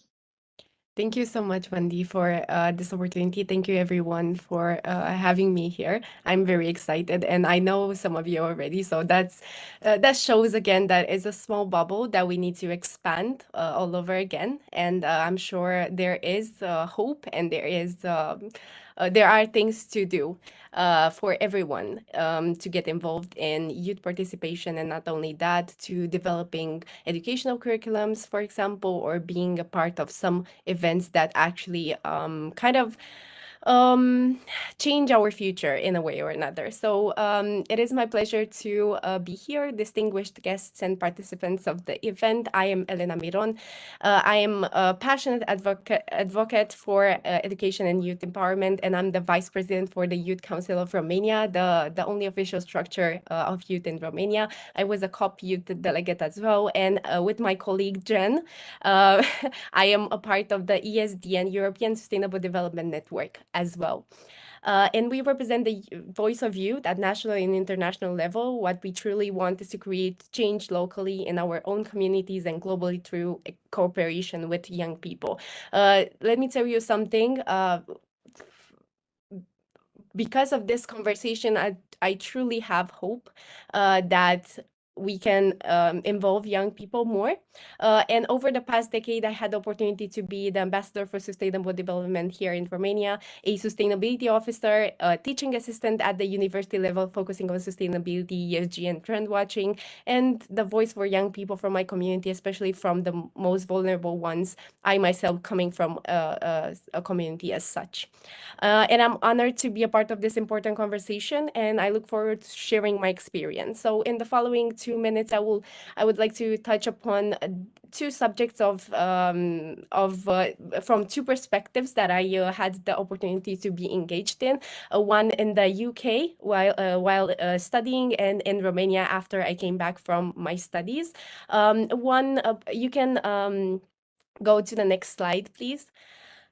So the first perspective and the first kind of initiative that I had the opportunity to engage in while I was studying at Coventry University, there was this particular focus on the Agenda 2030, and not only that, to sustainability as a concept as well. What I've learned there was that sustainability was not something new. It was not a new concept. It was actually something that everyone was kind of engaging in. And during 2019 and 2020, the university actually started to with this initiative called Curriculum 2025, which is an educational for sustainable development initiative. And this particular initiative had or has 8 pillars, and I was very surprised to see that co-creation is one of the main pillars, and really just engaging young people in what they want, and giving them flexible and personalized learning that actually focus on social responsibility and sustainability is very important. Also, if you see in the 8 pillars in the slide that we have in front of us, mental health and well-being was another very important topic. While during the pandemic, everyone was starting to lose hope of the future, because of course young people are very affected and vulnerable, but they are very valuable when it comes to innovation, and we can really switch mindsets if we want to, at least firstly in our communities, and going globally, we really have the power to change mindset and shift our mindsets and our objectives for the future. So if you go to the next slide, I attached here a response from the students that we had. I was actually the sustainability officer at that time, while in the student center of Coventry University, and I had the opportunity to discuss with young people from all over UK in terms of what we really want to add in these curriculums. And I was consulting young people and students at undergraduate level and postgraduate level to see what the level of understanding is around sustainable development, and not only that, the Agenda 2030 as well. And and I was part of consulting the students, and 91% of the students they agreed that their place of study should actively incorporate and promote sustainable development, which was a shocking number in terms of what I've seen before and what I had the opportunity to see while in university. So why? Because so what I wanted to actually highlight here is the fact that students and young people in general, we do understand what's happening around us and what directly affects us, even though we, for example, live in Romania or the UK. We do understand that other young people from all over the world, they suffer from climate change, for example, the climate change effects. And we are very well connected with each other, and we can truly see the negative effects of what is happening in the world, and we really want to change that. But sometimes, because we do lose hope, sometimes seeing all the negative effects, we don't know how to act more in terms of how to change. And if we go to the next slide, so this is the part while I left the UK after my studies, after the curriculum 2025 was implemented and I had the chance to see it. It was a great initiative that I wanted to bring home. And while I came back around August 2021, we've seen a very increased demand in Romania as well from young people, stating that they want to actually understand what sustainability is, and especially climate change. And the presidency actually, and for the president, is a very high priority on the list.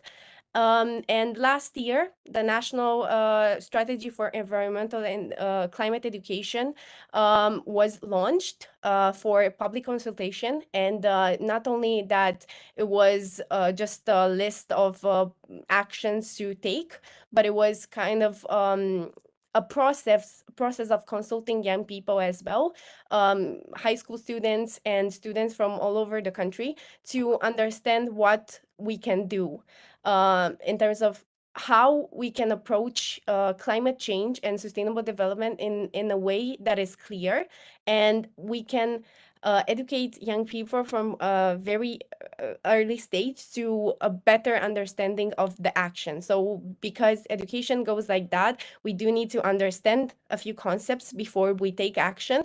That is how the strategy kind of came into place. And there are four main directions of action. Implementation of the environmental and climate education program in all schools, from first grade to 8th grade for now. Solutions for educational resources, and of course guides and important documents to be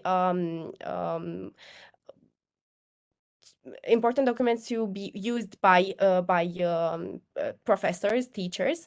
The infrastructure for sustainable schools, because we cannot talk about only education and only books, but we do need a space, as everyone said today in the conversation. We do need a space to co-create and bring ideas to the table. So we do need a place to be fun and to learn a little bit more. And of course, not the last, human resources involved in climate change and environmental education. And that is very, very important. And going to the next slide.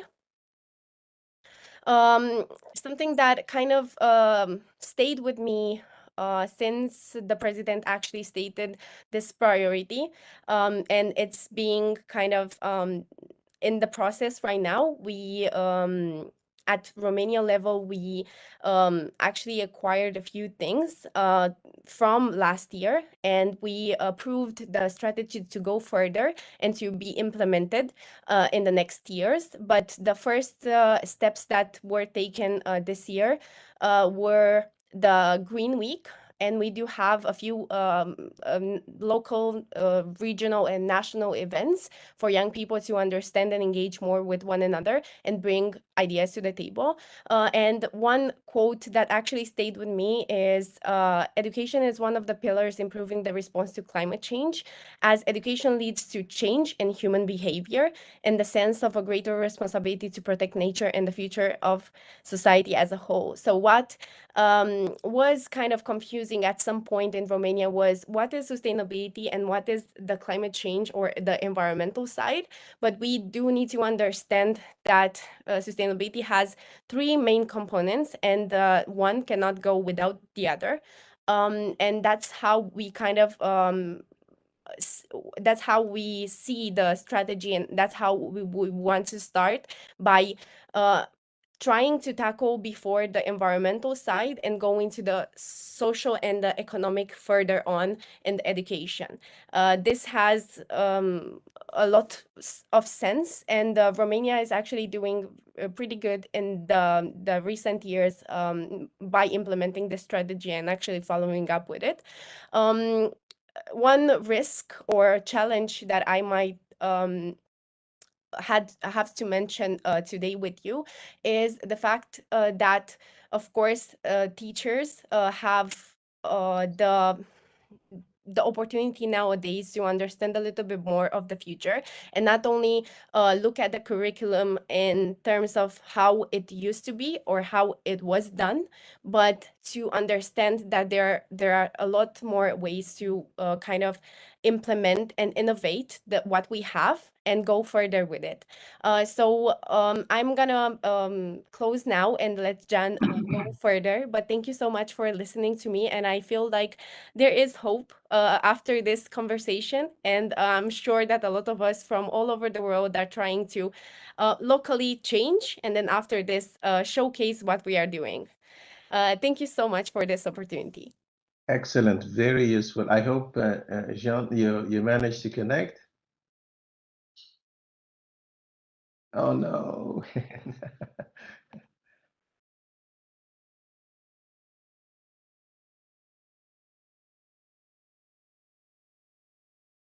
Okay, so until you manage to download the app, why not? I move to it. I think there's another 10 minutes presentation from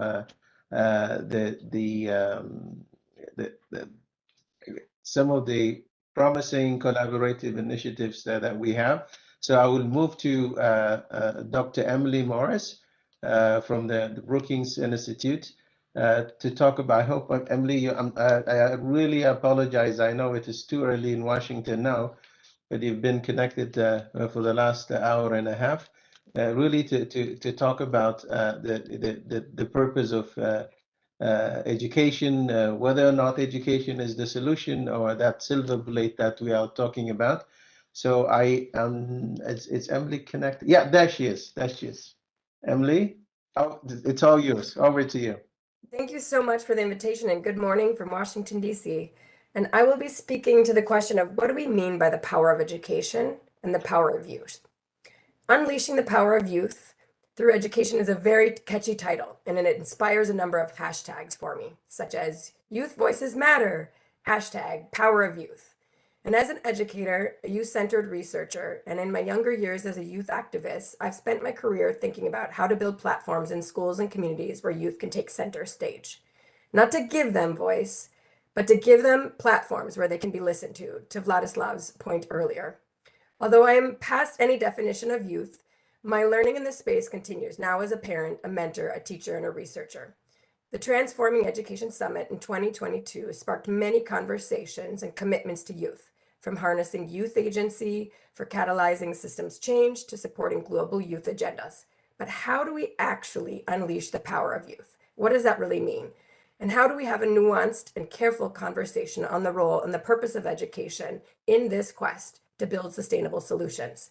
I'd like to share 4 lessons or hashtags with you that speak to these questions. Next slide, please. Lesson 1. Education isn't a silver bullet, and education isn't a magic potion.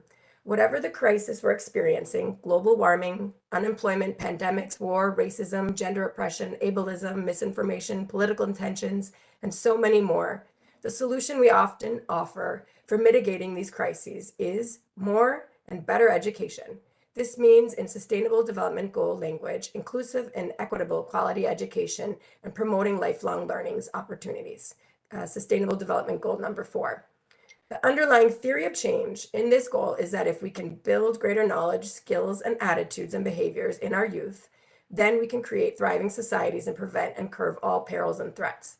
This line of thinking can be problematic because it puts a lot of pressure on families, schools, and learning institutions, students, and ultimately educators to be the silver bullet. Educators are quite literally under fire with low wages, high stress, too few resources, and in some parts of the world, actual bullets and political threats. Educators cannot alone be expected to mend and heal all the challenges and traumas in our society. They can provide us hope, though, and they need other sectors to pool resources, energy, and political will and solidarity to help education deliver on the promises that are expected of it. Education is undoubtedly a critical and important part of young people's lives. But they cannot thrive when all the pieces of the systems around them, labor, health, environment, and other social sectors do not support them to thrive. I've been working with a group of students in Zanzibar from when they were in preschool to their 20s to tell their stories of schooling. And we have found that even when a young rural girl or boy in poverty is able to finish secondary school, despite the death of a parent or prolonged illness or not having food on the table and difficult learning conditions, and they obtain the golden secondary school certificate, that does not guarantee that the doors and the aspirations and jobs will open. In so many countries, the biggest group of unemployed youth are those with secondary school or even university diplomas who struggle to break into an employment, and because of lack of opportunities and connections, political affiliations, and other factors outside of the control. What do we say to them about the promise of education if we are not coordinating across and within our sectors to deliver on this promise? These outside factors are really the unspoken rules and realities of translating education into meaningful, secure, and safe futures of our youth, and we need to more seriously and openly collaborate across our sectors. Lessons 2, next slide.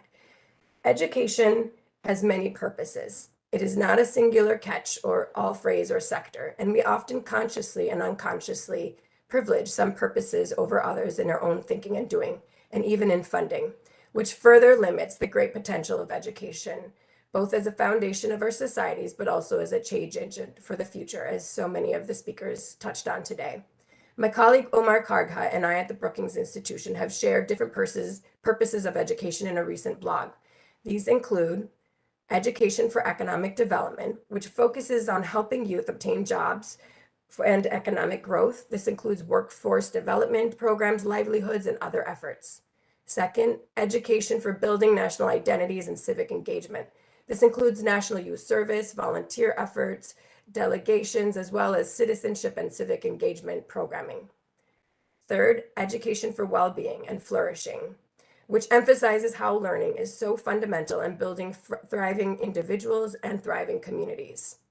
March for Our Lives, Championing Young Minds, and the Log Off movement are just examples of youth taking action against gun violence, bullying, and lack of awareness on mental health to support youth well-being. Fourth, Education as Liberation and Critical Conscientization, which includes confronting and redressing all forms of structural oppression. Youth activism movements, such as those within Black Lives Matters, women's marches, disabilities rights movements, to name a few, embody this purpose. And finally, education as culturally and spiritually sustaining, which emphasizes building relationships to oneself, one's land and environment, culture, community, and Faith and Fridays for Futures, Re-Earth Initiative, and Indigenous youth movements have pushed us to understand this important purpose of education. In our educational policies and practice, we often position education according to the first purpose, education as economic development, and as a platform for promoting the employment and economic growth of our countries, for building green jobs and green economies. However, In this process of favoring this purpose, we often overlook the real concerns, demands, and the innovations of many youth movements pushing for our schools to do better at seeing and listening to youth of all identities and responding to the mental, physical, cultural, and emotional well-being, and acknowledging that schools are an important site of social and climate justice. Until we really acknowledge these assumptions, it is hard to come up with collective action and change around the role that education can and should serve. The next lesson is really hashtag break the echo chamber and center youth voices. This call of breaking the echo chamber came from the Re-Earth Initiative, which urges young people to get involved in climate action and positions youth as agents of change, not objects or not subjects, but agents. While giving youth voice and quote unquote making room at the table is something that we've heard today and a lot of buzz phrase that we use, youth already have voices and they are using them, as the youth delegates here today have proven and shown to us. In part of my ongoing work at the Brookings, we ask youth as well as their families and teachers to share their ideas on the purpose of school and what they'd like to see changed. In the United Kingdom, one secondary school student said on the purpose of education, it is, quote, to brainwash you into being a worker, unquote. In 7 words, they saw through and they critiqued the economic purpose of school that was handed to them without question. In Tanzania, one youth said when asked what they would change about the education system, quote, I never considered that school and the education system could change, unquote. But when given the space and given the platform, they came up with a number of things that they would change. For example, less emphasis on exams, more attention on issues of poverty, discrimination, and harsh policies that push them out of school, and teaching and learning that reflected their realities. In a survey of 37,000 children and youth in 150 countries that was conducted by World's Largest Lesson over the last year, they similarly found that youth perceived that adults saw the purpose of school as economic and preparing them for work only, but they wanted to change education to focus more on their practical needs and what they saw as important.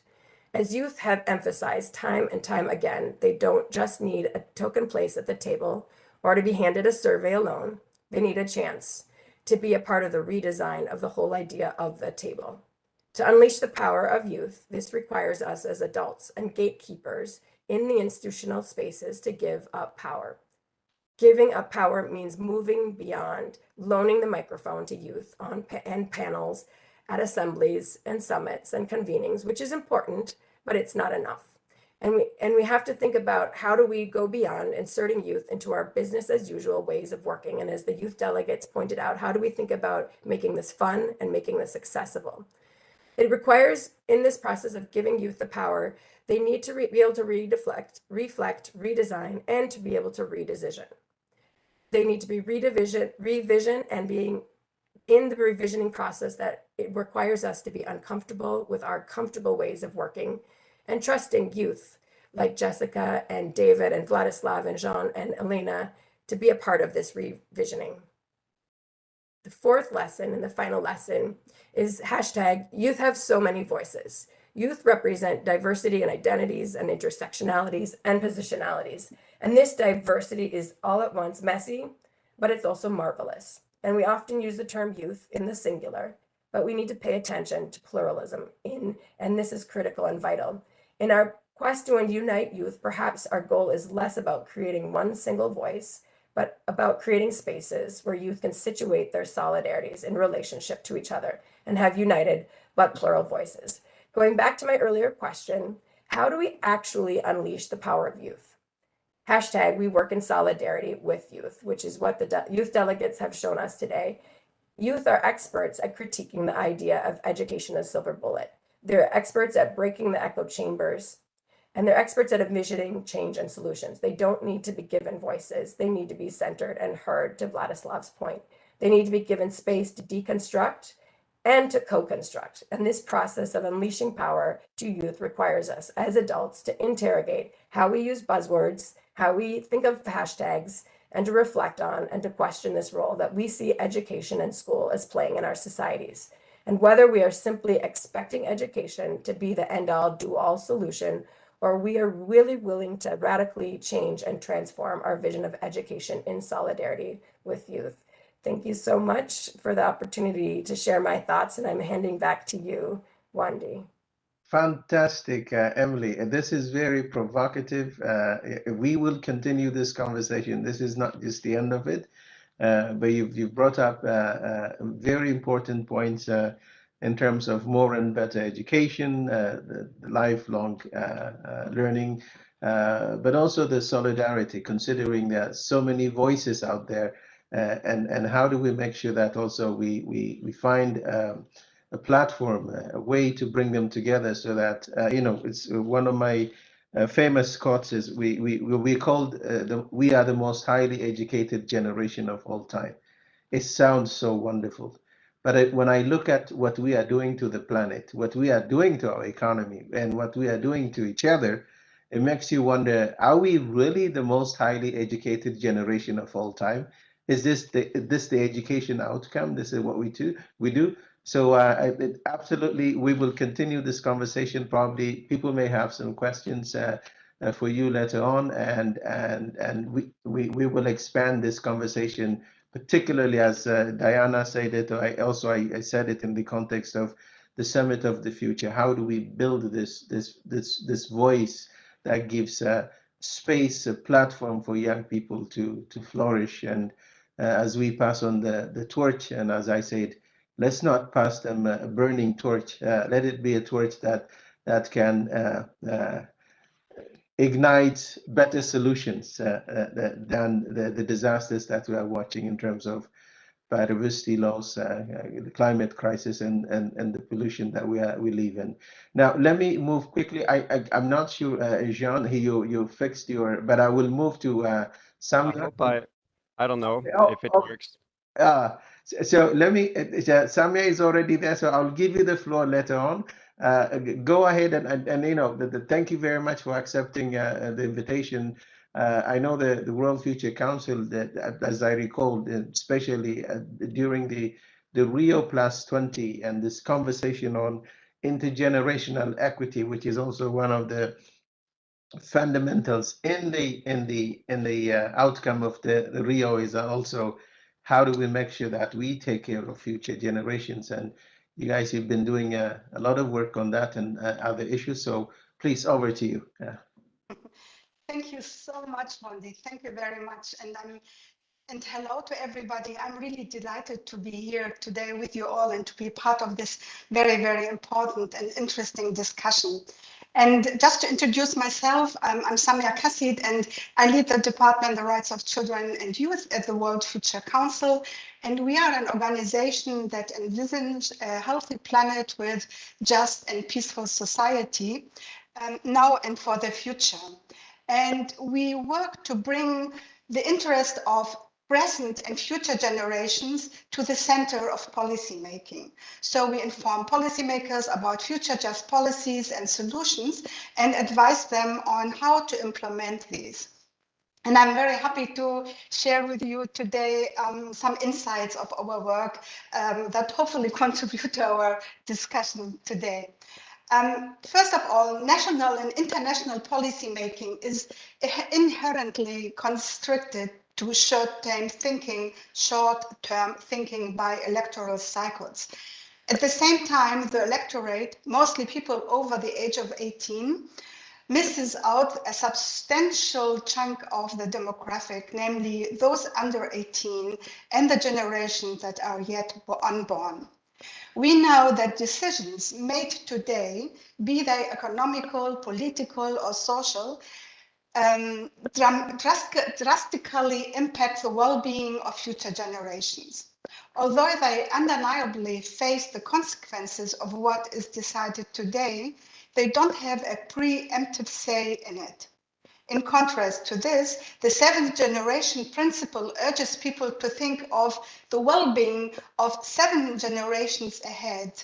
And some people already said that this is not possible anymore because the way how we are destructing our Earth is really incredible. But this is why For more than 10 years ago, the World Future Council proposed the introduction of an international UN High Commissioner for Future Generations in the lead up to Rio 20+20 as part of the institutional framework for sustainable development, as you mentioned, Wandi. And we are very happy to see now that after a long time of advocacy, the needs of future generations are now part of the UN language, and that the position of a special envoy for future generations will be hopefully created very soon.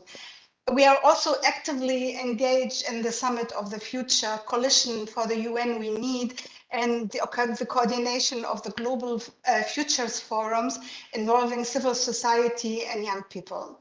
And we look very much forward to the outcomes of the summit next year, and I hope we can all bundle our energies to make this summit a very successful one. We still promote and support the creation of commissioners for future generations as independent bodies and free from political and business influence, involving and consulting young people.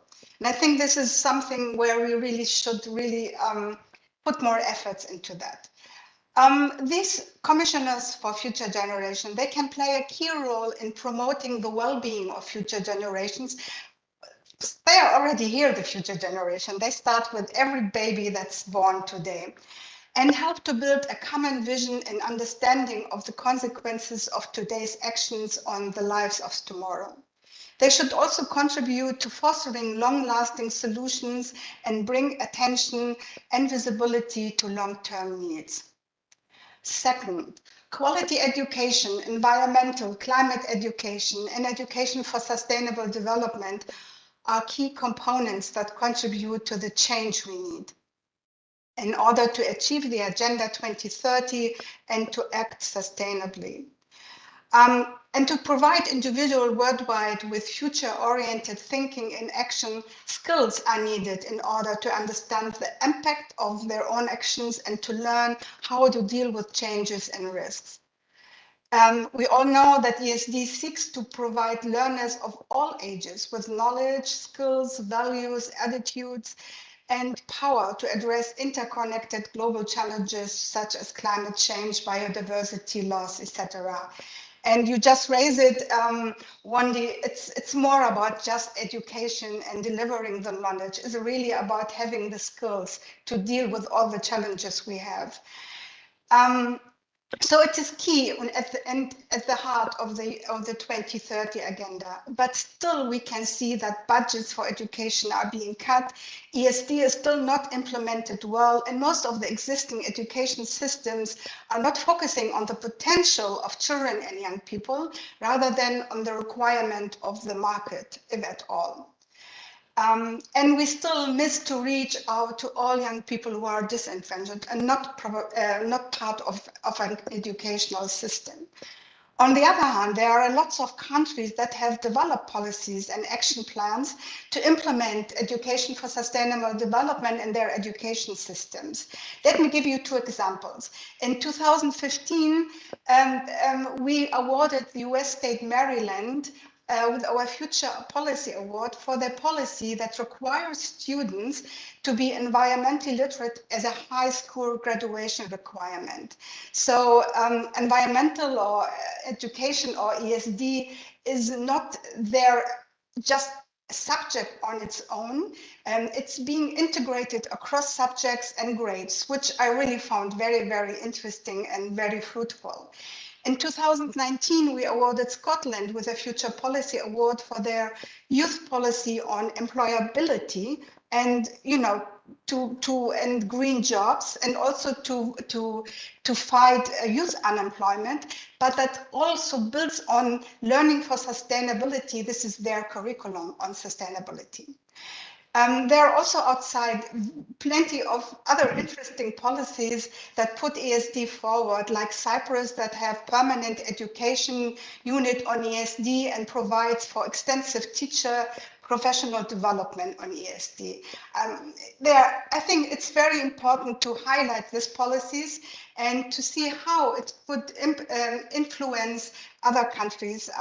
I think Elena just just showed how she learned from UK and brought it to her own country. Still, much more efforts on government and agency levels are needed to get everybody to really understand the importance of the Sustainable Development Goals and the impacts of ESD. It's really interesting that still today, lots of people don't even know what the Agenda 2030 and the SDGs are. This is why it is also so important to push and support the work done by civil society and in particular by young people. They do such an amazing job in their own communities, in schools and at home. And I think this should be highlighted and made school. Third, to achieve intergenerational equity, it is necessary to involve all generations, irrespective of the age, to promote the intergenerational dialogue and to learn and to respect each other. And we know that each generation has been a kind of a change. Important is to develop a culture of empathy and to treat each other with dignity. Adults should learn to understand the frustration and the fear young people have today and see the potential. And young people may also need to understand the fears of adults. And I think this is something why now we have this strong sides. On the other hand, it is important not to misuse young people as tokenism symbols. From the discussion with our youth forum, Youth Present, I'm very impressed to see how young people bring indigenous and traditional knowledge together with technology and innovation, and how they collaborate with young and old to create a sustainable environment in their own community. And I recommend increasing formats that help to deepen the intergenerational dialogue. On a city level, and worth imitating is the whole ESD city approach of the city of Okayama in Japan. The project is driven by a collaborative, community-based approach, and more than 160 groups of citizens from youth to elderly people have taken part in activities. They work together, they learn from each other to achieve environmental preservation, global understanding, and disaster reduction. Good. I also would like to encourage young people to become politically more active and to develop skills in political decision making. Half of the world's population is under 30 years old. Did you know that only 2.2% of parliamentarians around the world are under the age of this group? In 2019, we investigated good policies that encourage the political participation of young people. We found some promising policies, but there is much more room for improvement. Young people must fill in this gap and take a political lead if they want to be heard when it comes to policy making and to have a seat at the table. And ESD can provide for this by encouraging democracy education and empower their civic and political participation. Before I close my contribution, I would like to point out that we have had children's rights since 34 years now. For the first time in history, children are considered, and children are until the age of 18, are considered subject with their own rights. This is a paradigm shift and cannot be stressed enough. The UN Convention on the Rights of the Child obliges states parties to make known the rights of the child and emphasizes the right of children and adolescents to information and meaningful participation. And I think this is still something we need to work on. The UN Committee on the Right of the Child and will publish this year a general comment, the General Comment 26 on children's rights and the environment, with a special focus on climate change. And this is very much in line with what you just said, Wendy, to the resolution we just had on the right to a healthy environment. Thus, the right to a healthy and intact environment will be taken into account. And there is still much to be done, and young people can engage now and do an amazing job and engage with campaign, and also in calling on their governments to implement children's rights on more consistently, or by submitting alternative reports or a kind of youth chapter as presented by Jessica and David.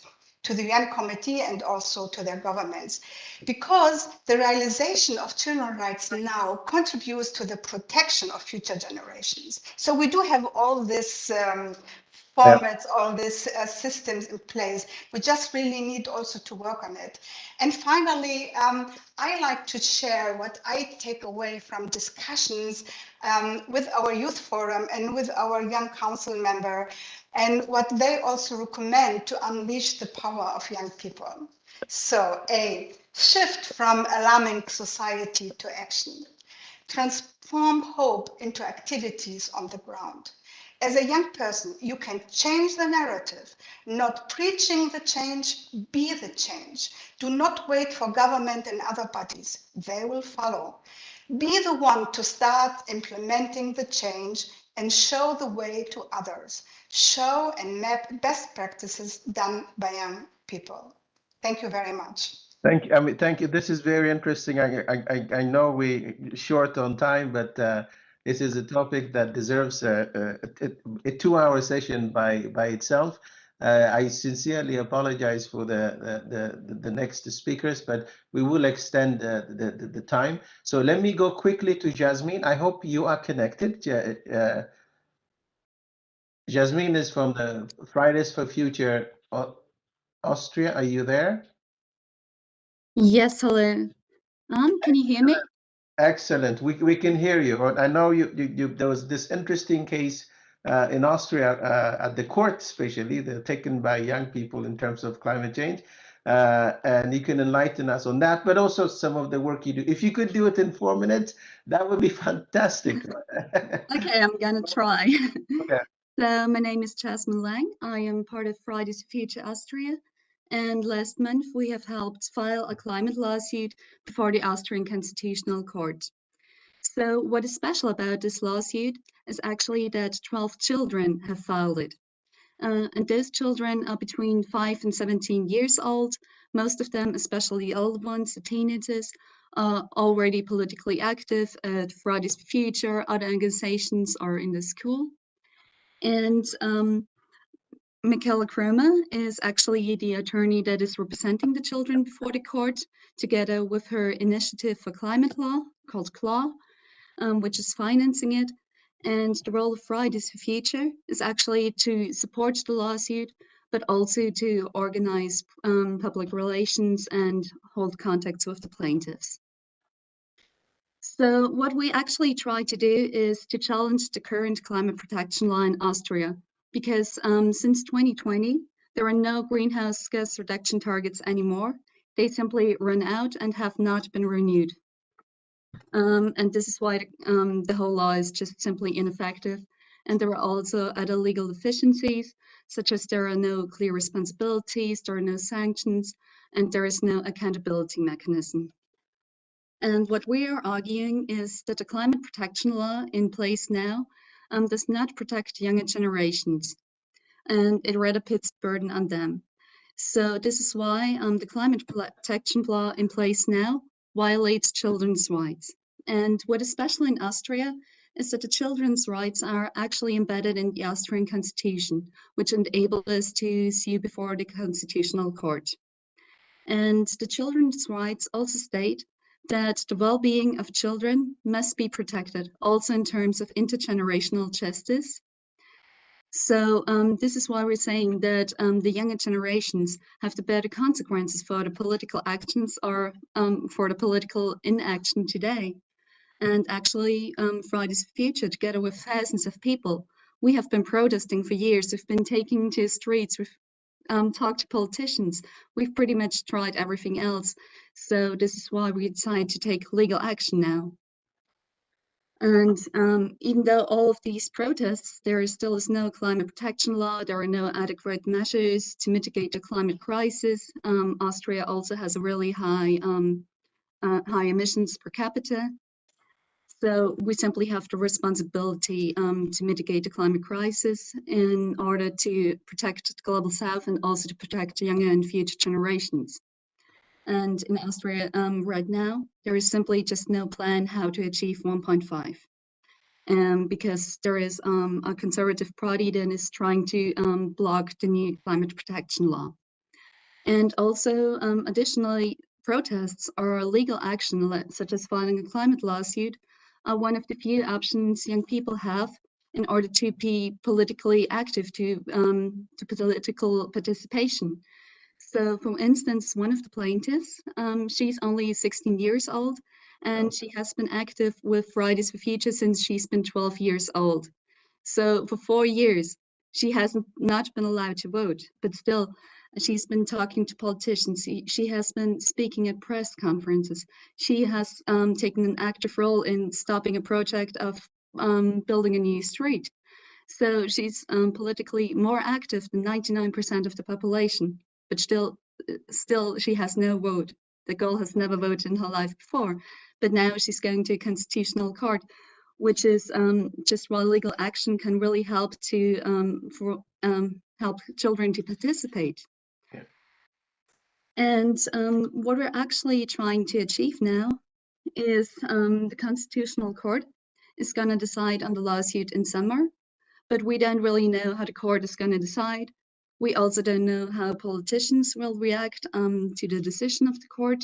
So what we're trying to do now is to try to gain media attention for the climate protection law and create political pressure via actions and campaigns, also with other organizations and NGOs.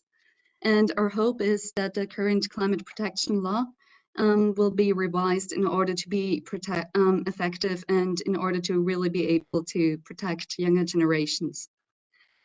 But regardless the outcome, we're still gonna protest, we're still gonna take to the streets, we're still gonna talk to politicians and shareholders and keep pointing out climate inaction, because legal action is just one way we can be active, and our future simply depends on it.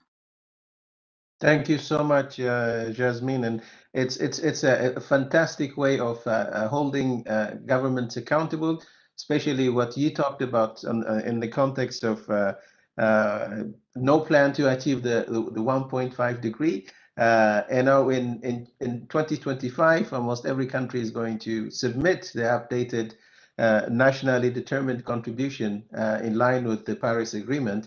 And I think voices like this ones, it really helps in terms of challenging countries, what they are putting on the table, but what is actually being implemented at the country level. So we will come back to you. We will engage you. This is not just a one-off presentation, but we really want to have this dialogue. But thank you so much. Now, No, you're welcome. And let me move to the next one. Really, we want to look at some of the good practices we have in terms of youth engagement through education. And I'm going to start with Louise. I don't know if yes, fantastic. They have what is called the climate kick. So how do you empower the next generation of climate innovators, entrepreneurs through work? And please accept our sincere apologies. We are a little bit late, but it's a fascinating conversation. It's worth to be late for a few minutes than miss some of these great conversations. Over to you. Yes, thanks. Thank you, and thanks for all the previous speakers. And I agree. It is a fascinating and very, very inspiring conversations. And I had the pleasure to listen in. And I hope for many conversations to come and more actions to come, indeed. So and I cannot agree more with what has been previously said, and I hope to add my 50 cents from the work we're doing at Climate Kick to the discussion. So I've been asked to talk about how Climate Kick, is preparing the next generation of innovators and entrepreneurs, and also how we are working with challenge owners, meaning governments, private sectors, and institutions, to deliver more for young people. So many of you might know that Climate Kick is the main EU innovation agency dedicated to tackling climate change through systemic innovation. So we are this delivery partner of EU member states, regions, cities, businesses for Horizon Europe missions and for international funders and investors. So our work focuses on Europe, but more and more also outside of Europe, Africa, and Latin America. So we focus on helping cities, regions, industry achieve systemic change with a place-based innovation model that allows governments and businesses to close the gap between their commitments to emissions reductions and climate resilience and the reality on the ground. And in some cases, this means working with ministries in translating policy recommendations into concrete actions and capacitating many of the stakeholders involved on systems thinking and how to lead in complexity. And this also means preparing young people to thrive, how to thrive in a complex world with global challenges, developing the skills and competencies that enable them to deal with these challenges in an innovative and systemic way. And studies show that well-timed sustainability education interventions with young people have beneficial effects in terms of their civic participation and the responsibilities they take on as they age into adult society. At the same time, green skills are growing in demand for both employers and employees, while there continues to be a gap in formal education as well as a lack of recognition for such skills. I think we heard about this quite a lot this morning. And I think also we all agree that this calls for a revision of educational systems and the adoption of an experiential and challenge-led learning approach that really ensures deep learning, increased knowledge uptake, and the development of the so-called soft skills for personal fulfillment and active citizenship. In the last 12 years, while we have been operating, we have designed and run several of these challenge-led and experiential programs together with our delivery partners and community partners on the ground, tackling the capability gap where and how it's most effective. I'm just naming a couple of these programs. In the Young Innovators program, for example, we're fostering systems thinking and creativity for climate action for 12 to 18 years old youth, and we train teachers to facilitate this in the classroom. So this very much speaks to the point that some of you have made earlier, to really kind of embed this in the classroom so that students don't have to leave the classroom to take climate action. And we can also see the uptake in some of the countries where we are running this program in continued professional education for teachers. In Malta, for example, the Ministry of Education wants to include the methodology and the training materials as a mandatory part of professional development for all teachers. And also for the approach to become part of the recommended curriculum for secondary schools. The Journey program, not sure if some of you are familiar with this program, empowers future leaders and innovators across disciplines and training levels to also become active change agents within their ecosystems and navigate the complexity within it. Then Pioneers program focuses more on professionals and organizations committed to climate resilience and climate change. The Climathon is kind of an outreach program engaging international cities and citizens on climate action, and it really lays the foundation for some tangible projects, community engagement, impact-driven startups, and longer-lasting conversations with decision makers around city plans and policies. And this is a program that's working globally. So in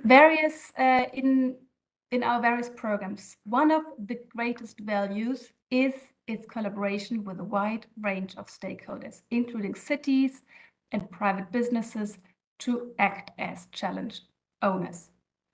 So the challenge is often co-developed with these stakeholders, and students really learn about the environmental issues in their immediate surroundings. For schools, this is also the opportunity to become active part within that an active partner within that ecosystem. So the focus is on making a change, allows really also the discharge of climate anxiety in action, and it gives students the sense of empowerment. So this community work on solving local problems really increases the civic engagement of participants and bridges the divide between various interest groups that may occur. Okay, I'm quick here now. So the participation in the programming and in the programs also brings concrete benefits for partners representing public authorities and industries. So kind of they can watch the way young people approach these challenges, how they track the solutions that students propose, really kind of include them in their path to find solutions. They also spot trends, and they gain unique insights into the values and views of young people. So I will be a bit quicker here now.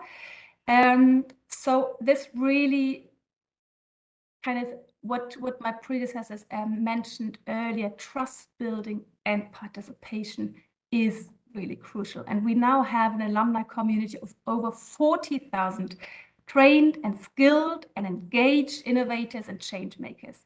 Many of them are a very active part of our community, partnering with us in transformation programs, either as coaches, design and delivery partners, or as entrepreneurs. And yet we can do a much better job really engaging them systematically in programming, in activities, either via placements, internship schemes, policy lab, and within our deep demonstrations, where we are really working on transforming whole sectors, places, and value chains.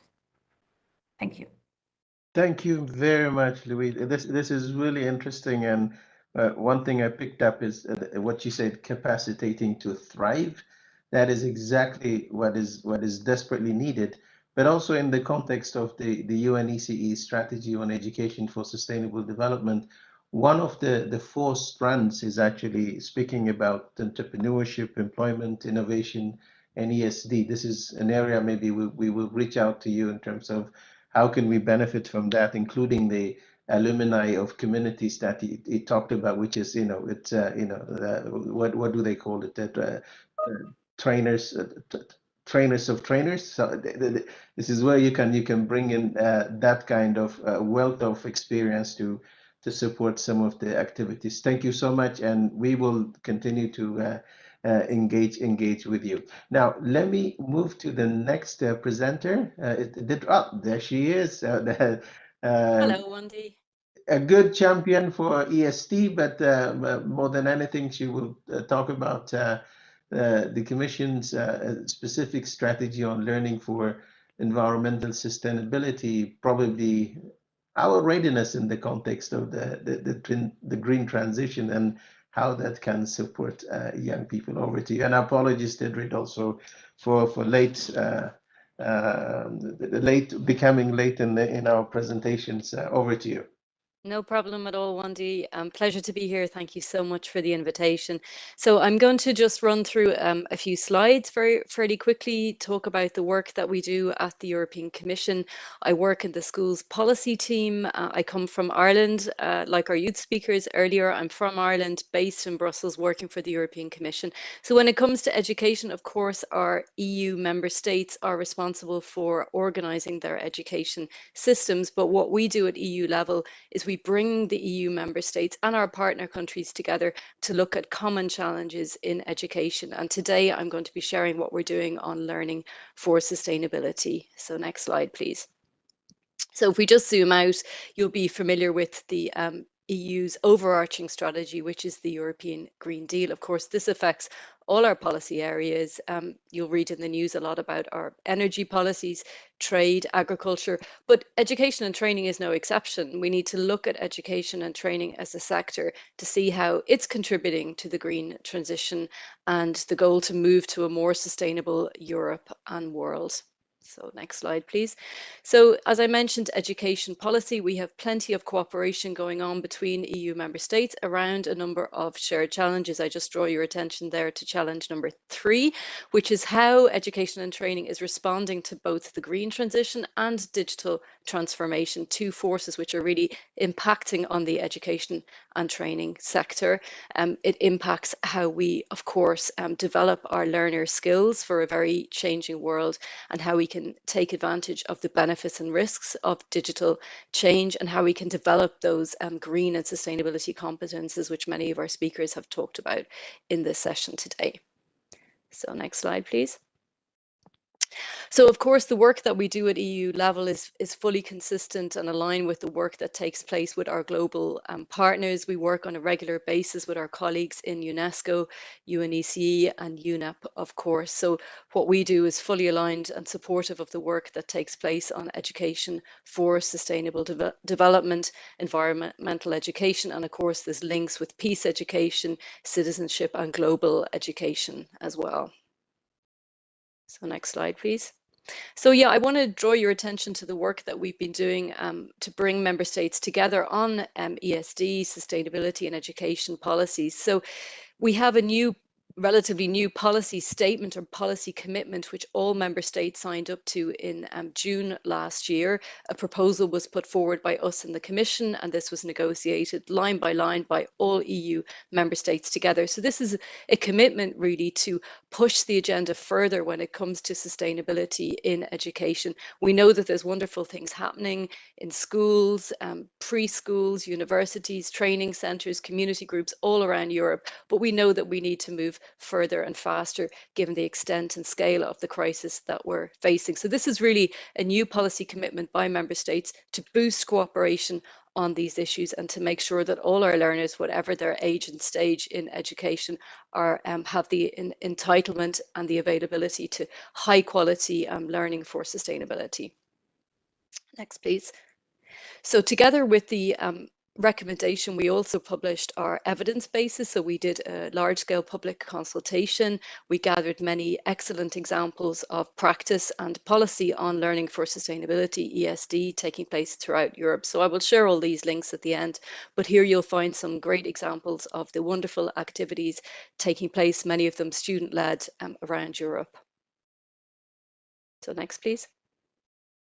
So the objectives of this new policy recommendation is to really boost and support policy making at the level of the member states, to see how policymakers can help support these agendas. You know, innovation takes place at the level of the school, the Education and Training Institute, but of course policy can be an enabling factor or indeed an obstacle. So we're looking at ways at how policy can support the sustainability agenda. This means looking at teacher professional development, training, looking at professional standards, looking at school evaluation, supporting school self-evaluation, for example.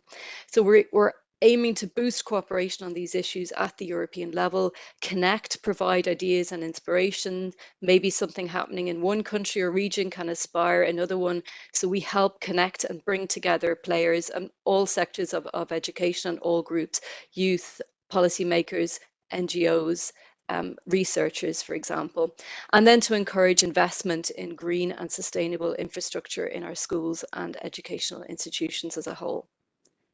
So next, please. We also have released a sustainability competence framework, called Green Comp. Our previous speaker spoke to some of these competences around systems thinking, critical thinking.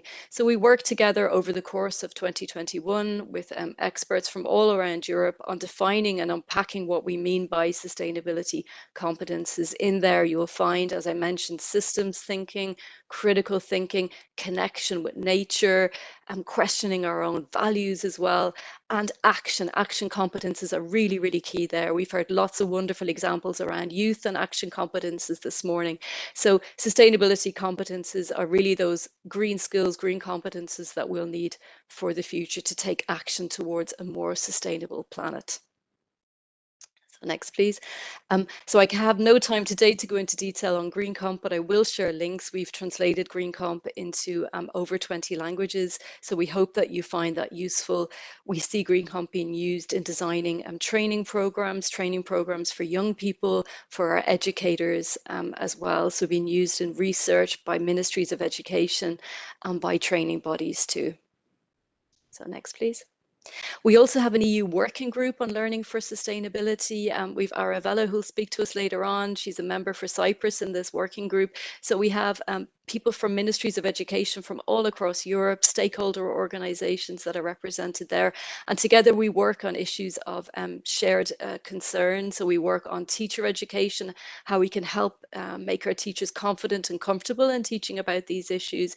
We work on collaboration and partnerships, how formal education can connect with NGOs, with community groups, for example, because we know that this is a shared societal challenge, on assessments, so how we can measure learning for sustainability. So this is really a group that comes together on a regular basis to try and deepen our understanding and knowledge on these issues and to exchange experience. Next, please.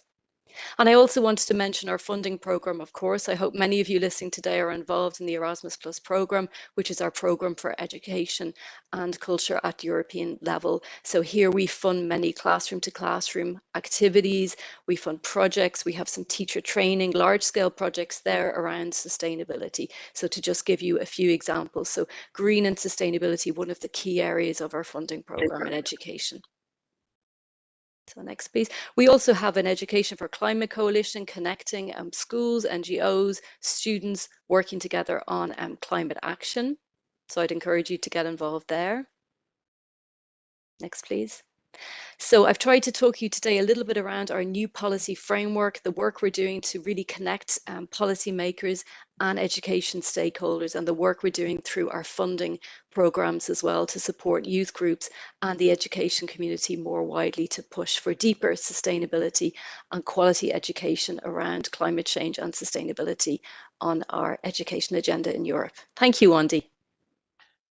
Thank you so much, Didrid. And you know, my wish is that I wish the Green Deal is not just about EU 27. I hope it spreads like a bushfire, you know, across the world. That you know, every nation has its own Green Deal in terms of transforming our economies and lives into a more sustainable one. But it is great that you know how we think, how we plan, how we act responsibly. To care for the planet and for each other is fundamentally important, and I think we will continue to engage you. We're learning so much from you, but we need to multiply this knowledge and experience that exists in other places too. And so thank you so much for that. And now let me move to our able chair for the UNECE Steering Committee for ESD, Arabella, who are leading us quite well in terms of advancing the ESD agenda, and in particular the ESD framework 2020-2030 in the region. And that also includes empowering youth through education. But if you could reflect a little bit on the work you are leading us into, and over to you.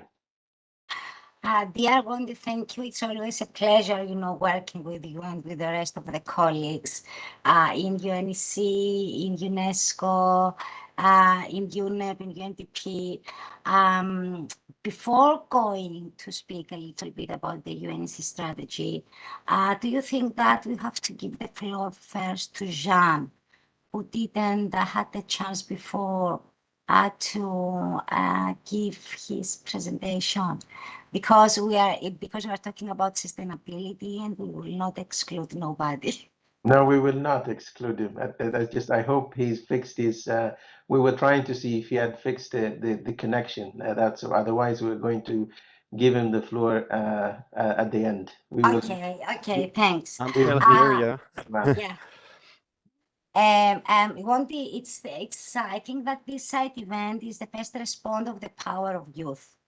And I think that sometimes for us as the elder generation, it's better not to talk and listen.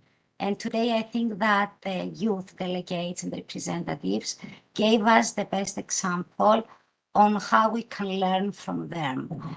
I will not speak a lot since time is pressing, but for me, it's really very honorable listening from Margaret Kainer to do the best introduction for the UNECESD strategy and especially of the new implementation framework for the UNECESD strategy 21 to 2030, which means that this is a prominent policy in the UNEC region, and also listening to you to connecting the role of this strategy in the new era and in the new developments that related with the role that regional policies has to play for integrating SDGs.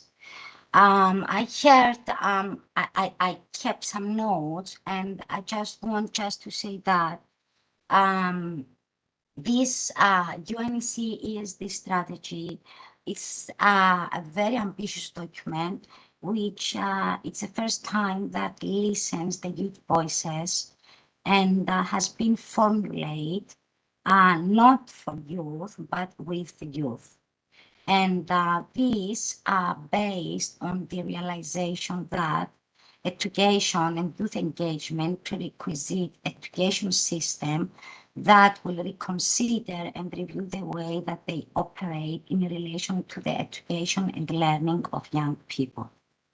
Overall changes are needed, which require not only changes in learning content and pedagogical approaches, but also changes that will provide young with an enabling learning environment in which their individual identity is preserved.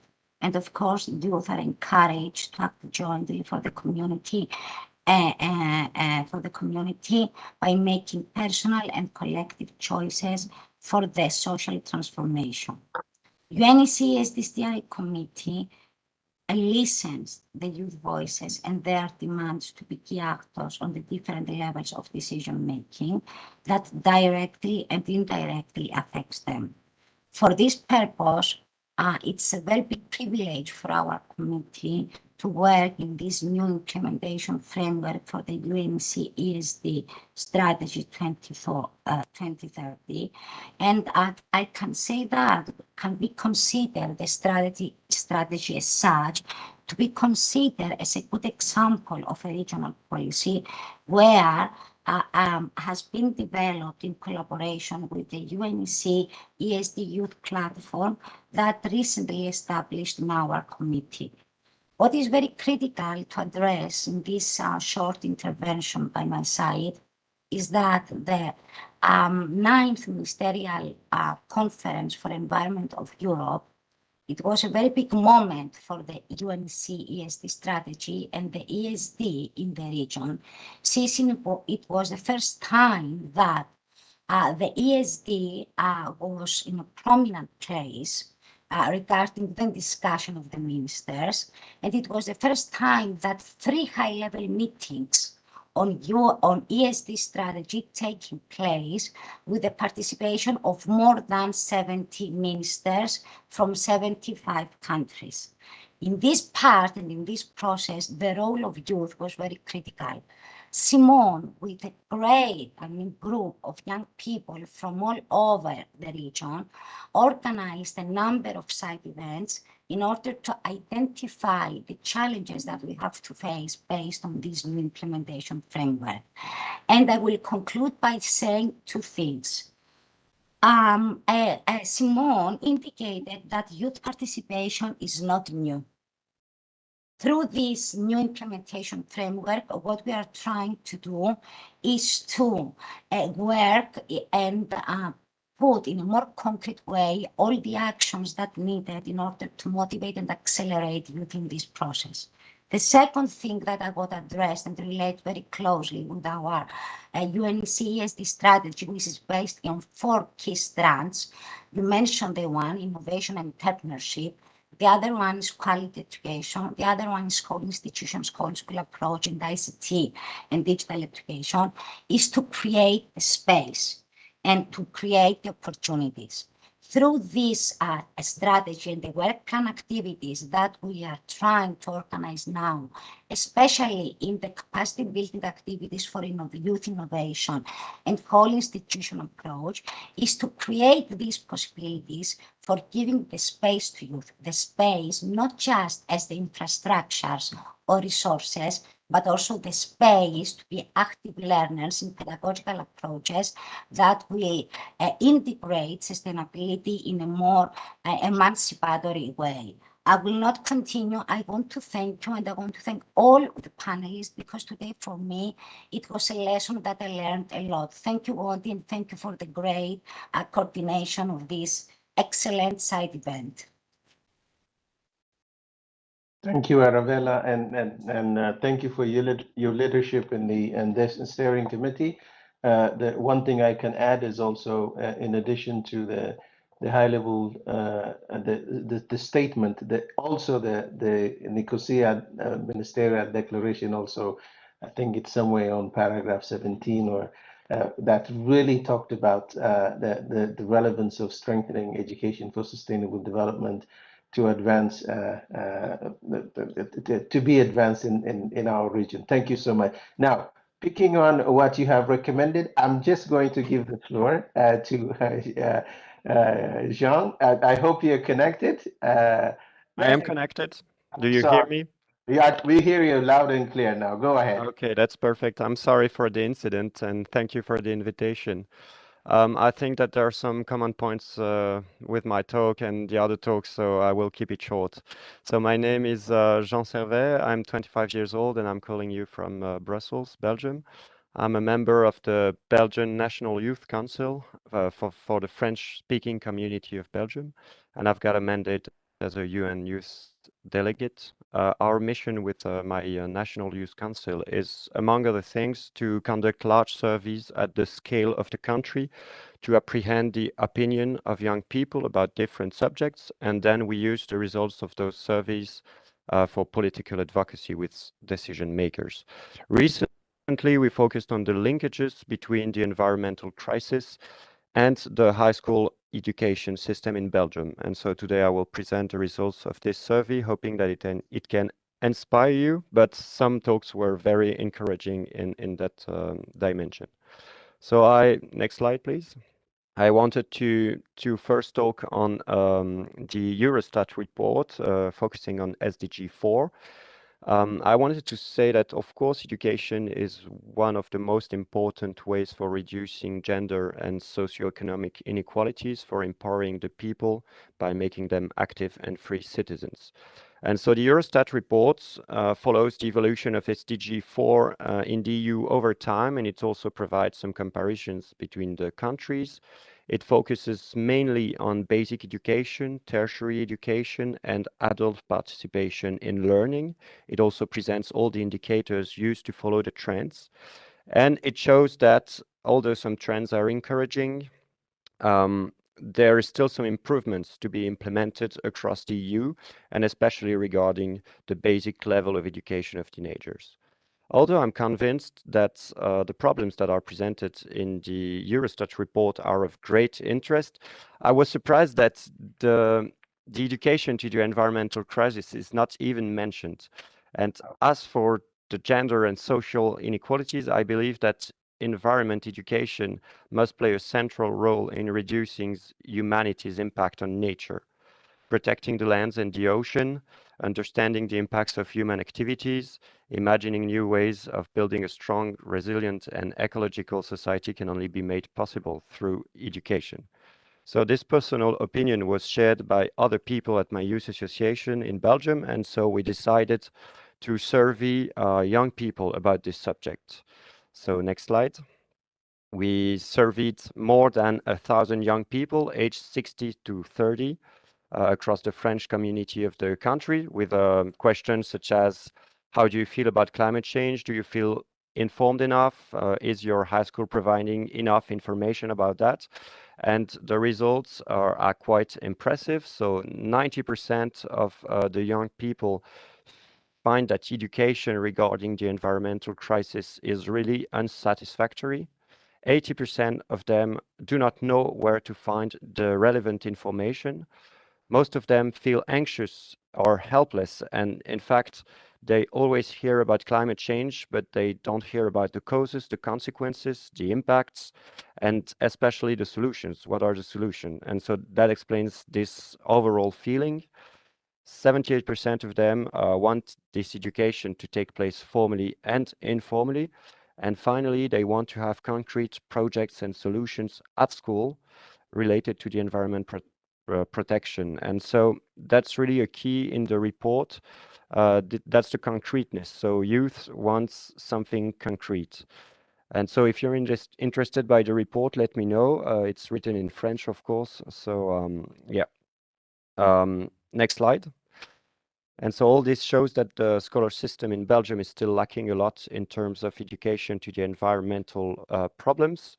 And in fact, it's even worse because young people realize that it is insufficient. They feel helpless or anxious, and they ask for turning this negative feeling into a call for action by means of education. And so to all policy and decision makers, our recommendation is to include sustainability in education in all school programs in a transverse and systemic way and as soon as possible. Understanding a problem is the first step, I think, for acting to find and implement solutions. In Belgium, together with my youth association, we already advocated to several ministers. Day to day, we also aim at making part of the relevant information source for young people on these issues by creating videos, by posting articles, by organizing events, etc. So it's urgent to transform our common fear of future into a call for action, as many young people already do, and to create a resilient and well-informed society on these issues. So I thank you for your attention, and I'm again sorry for the incident. Please do not apologize. That's what is important is what you have provided to us.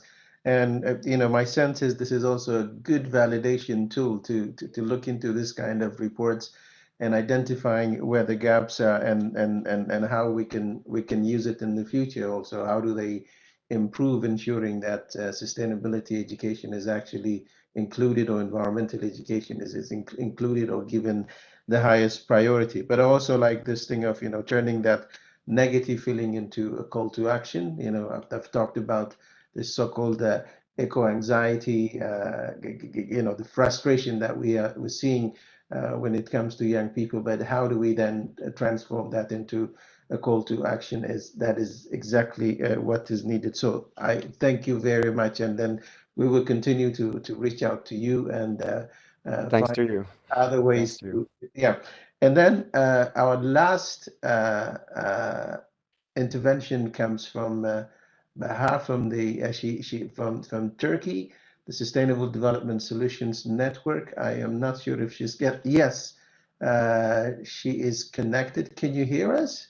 There you are, and so good to see you, and our sincere condolences. I mean, you know, what has happened in Turkey recently is a heartbreaking. You know, this the two quakes that really. I mean, I don't know what more I can say, but it's our hearts go out to the people of Turkey, and I hope the recovery process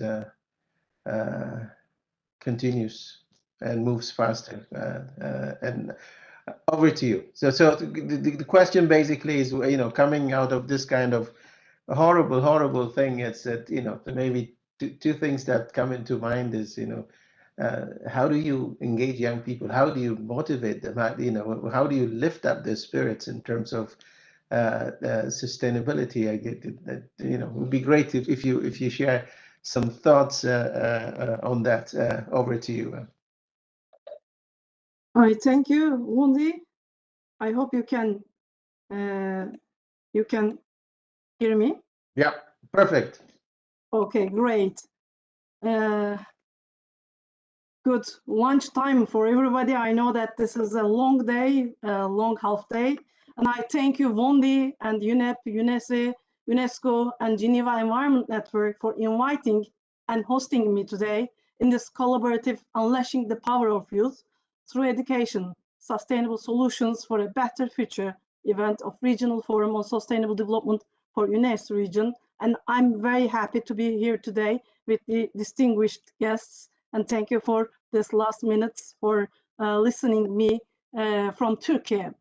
I'm the coordinator of United Nations Sustainable Development Solutions Network in Turkey, and the researcher and civil society advocate for climate and sustainable life, and member of UNESCO Turkey National Committee on Sustainable Development 2030 agenda. I teach kids, youth, teachers, private sector, government institutions on sustainability, but more than that, motivate for the implementation of the solutions.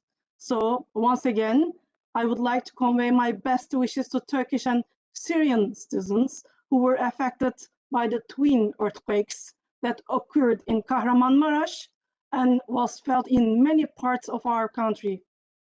Our loss is unmeasurable, but so is the love left behind our children, students, teachers, parents. To give an idea, Turkey has 20 million of K-12 schools, students, and 1.2 million teachers. And the region, the people living in the region, 13 million citizens are living in the region. So here, if it's possible, I would like to, the technical team, share a video coming from one of the prominent high schools in Turkey, TVTÖL, Türk Eğitim Vakfı İnanç High School for gifted students. TVTÖL's brilliant students come from various Anatolian cities from different backgrounds.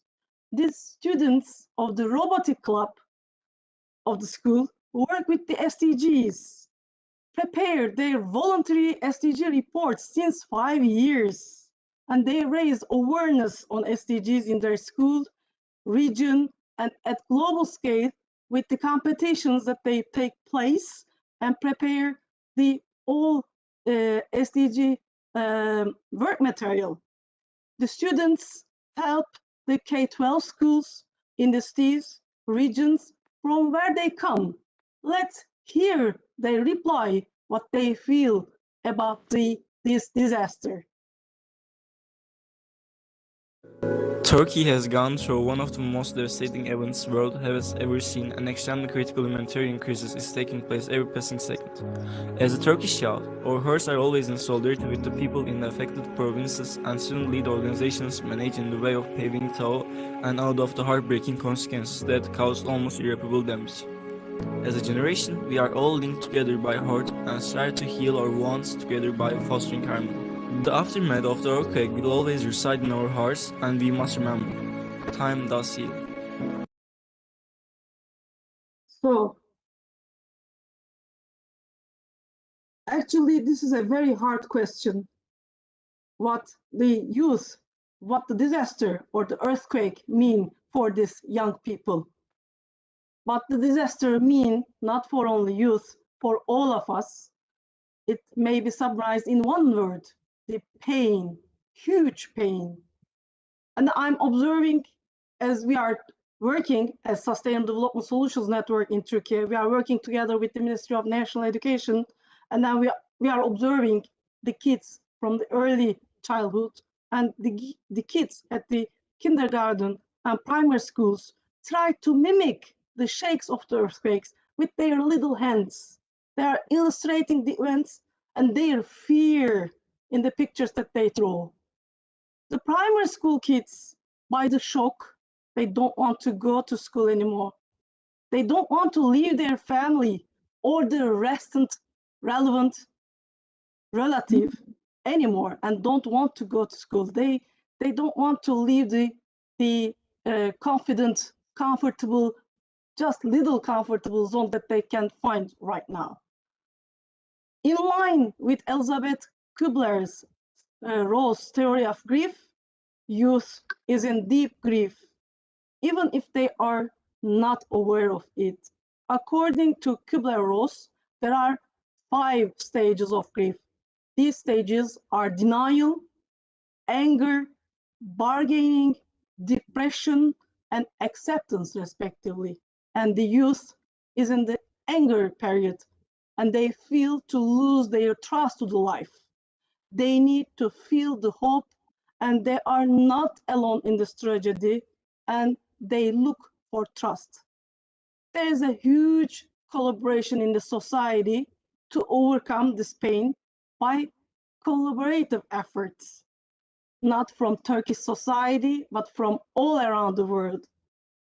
This is powered by love and solidarity, as mentioned several times during today's discussion.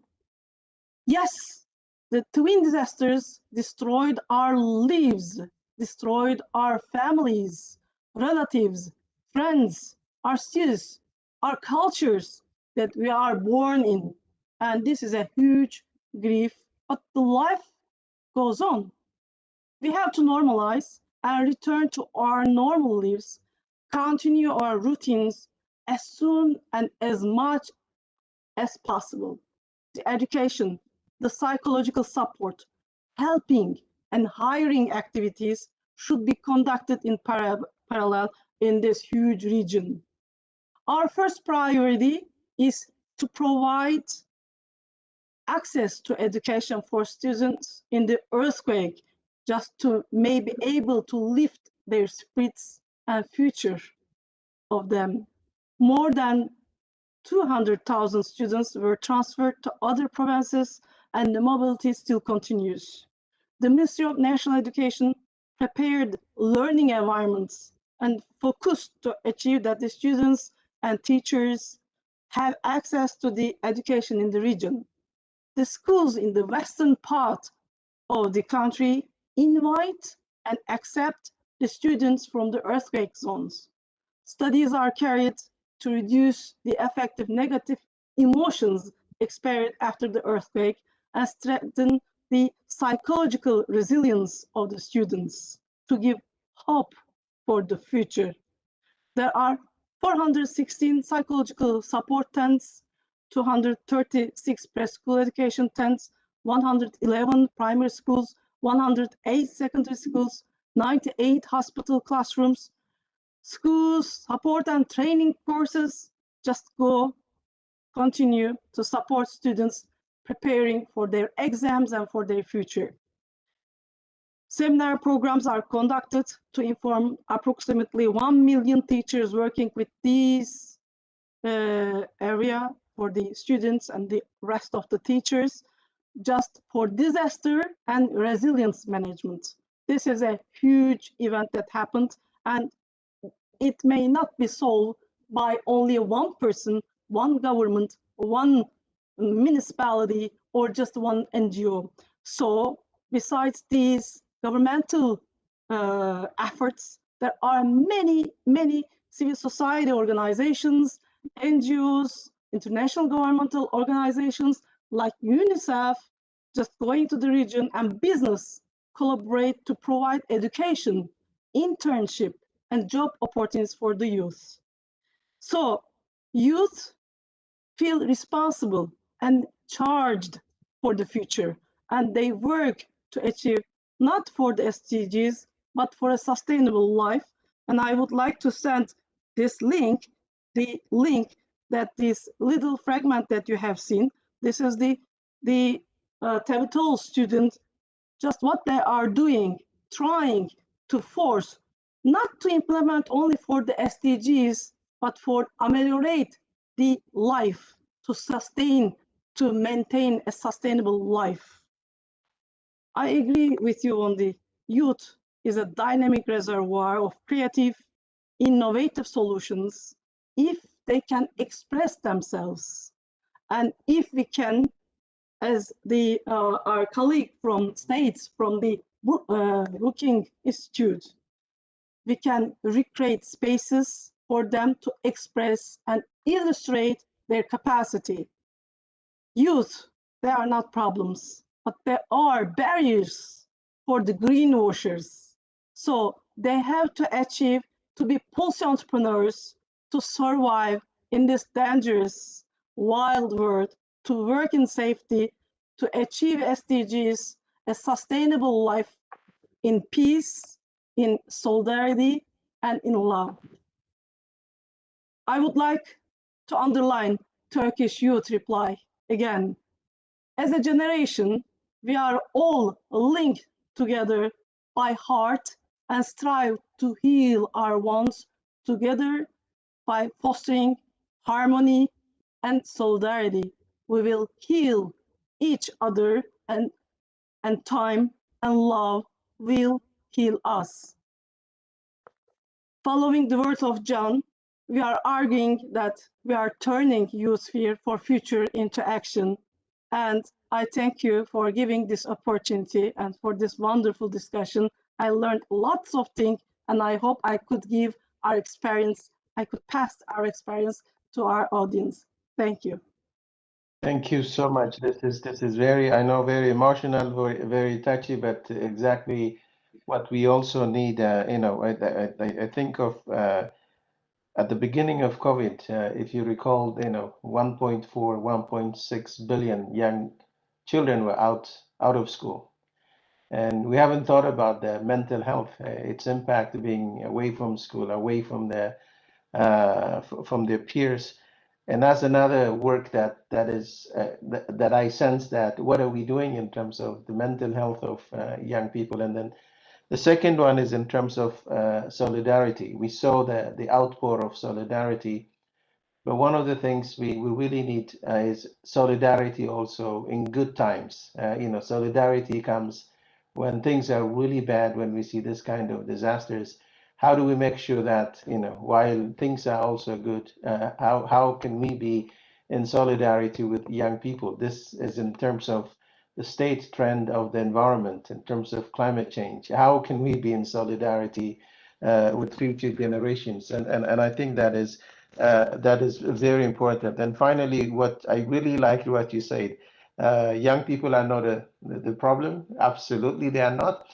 But what you said, they are barriers for the greenwashers. I think that is fantastic. It's and that is exactly what they are challenging. And I think across the different presentations, we see lots of similarities, connectivities, but also it has opened a lot of opportunity to network with one another, but also organize something in terms of, particularly in the context of, I see Ravella on the screen, is that how this kind of knowledge can fit into the ESD strategy. How do we roll out the four strands by getting some of these wonderful examples that can be used. So I know we're super late. So what I'm going to do is maybe I will give from each block, if there's someone who wants to say a final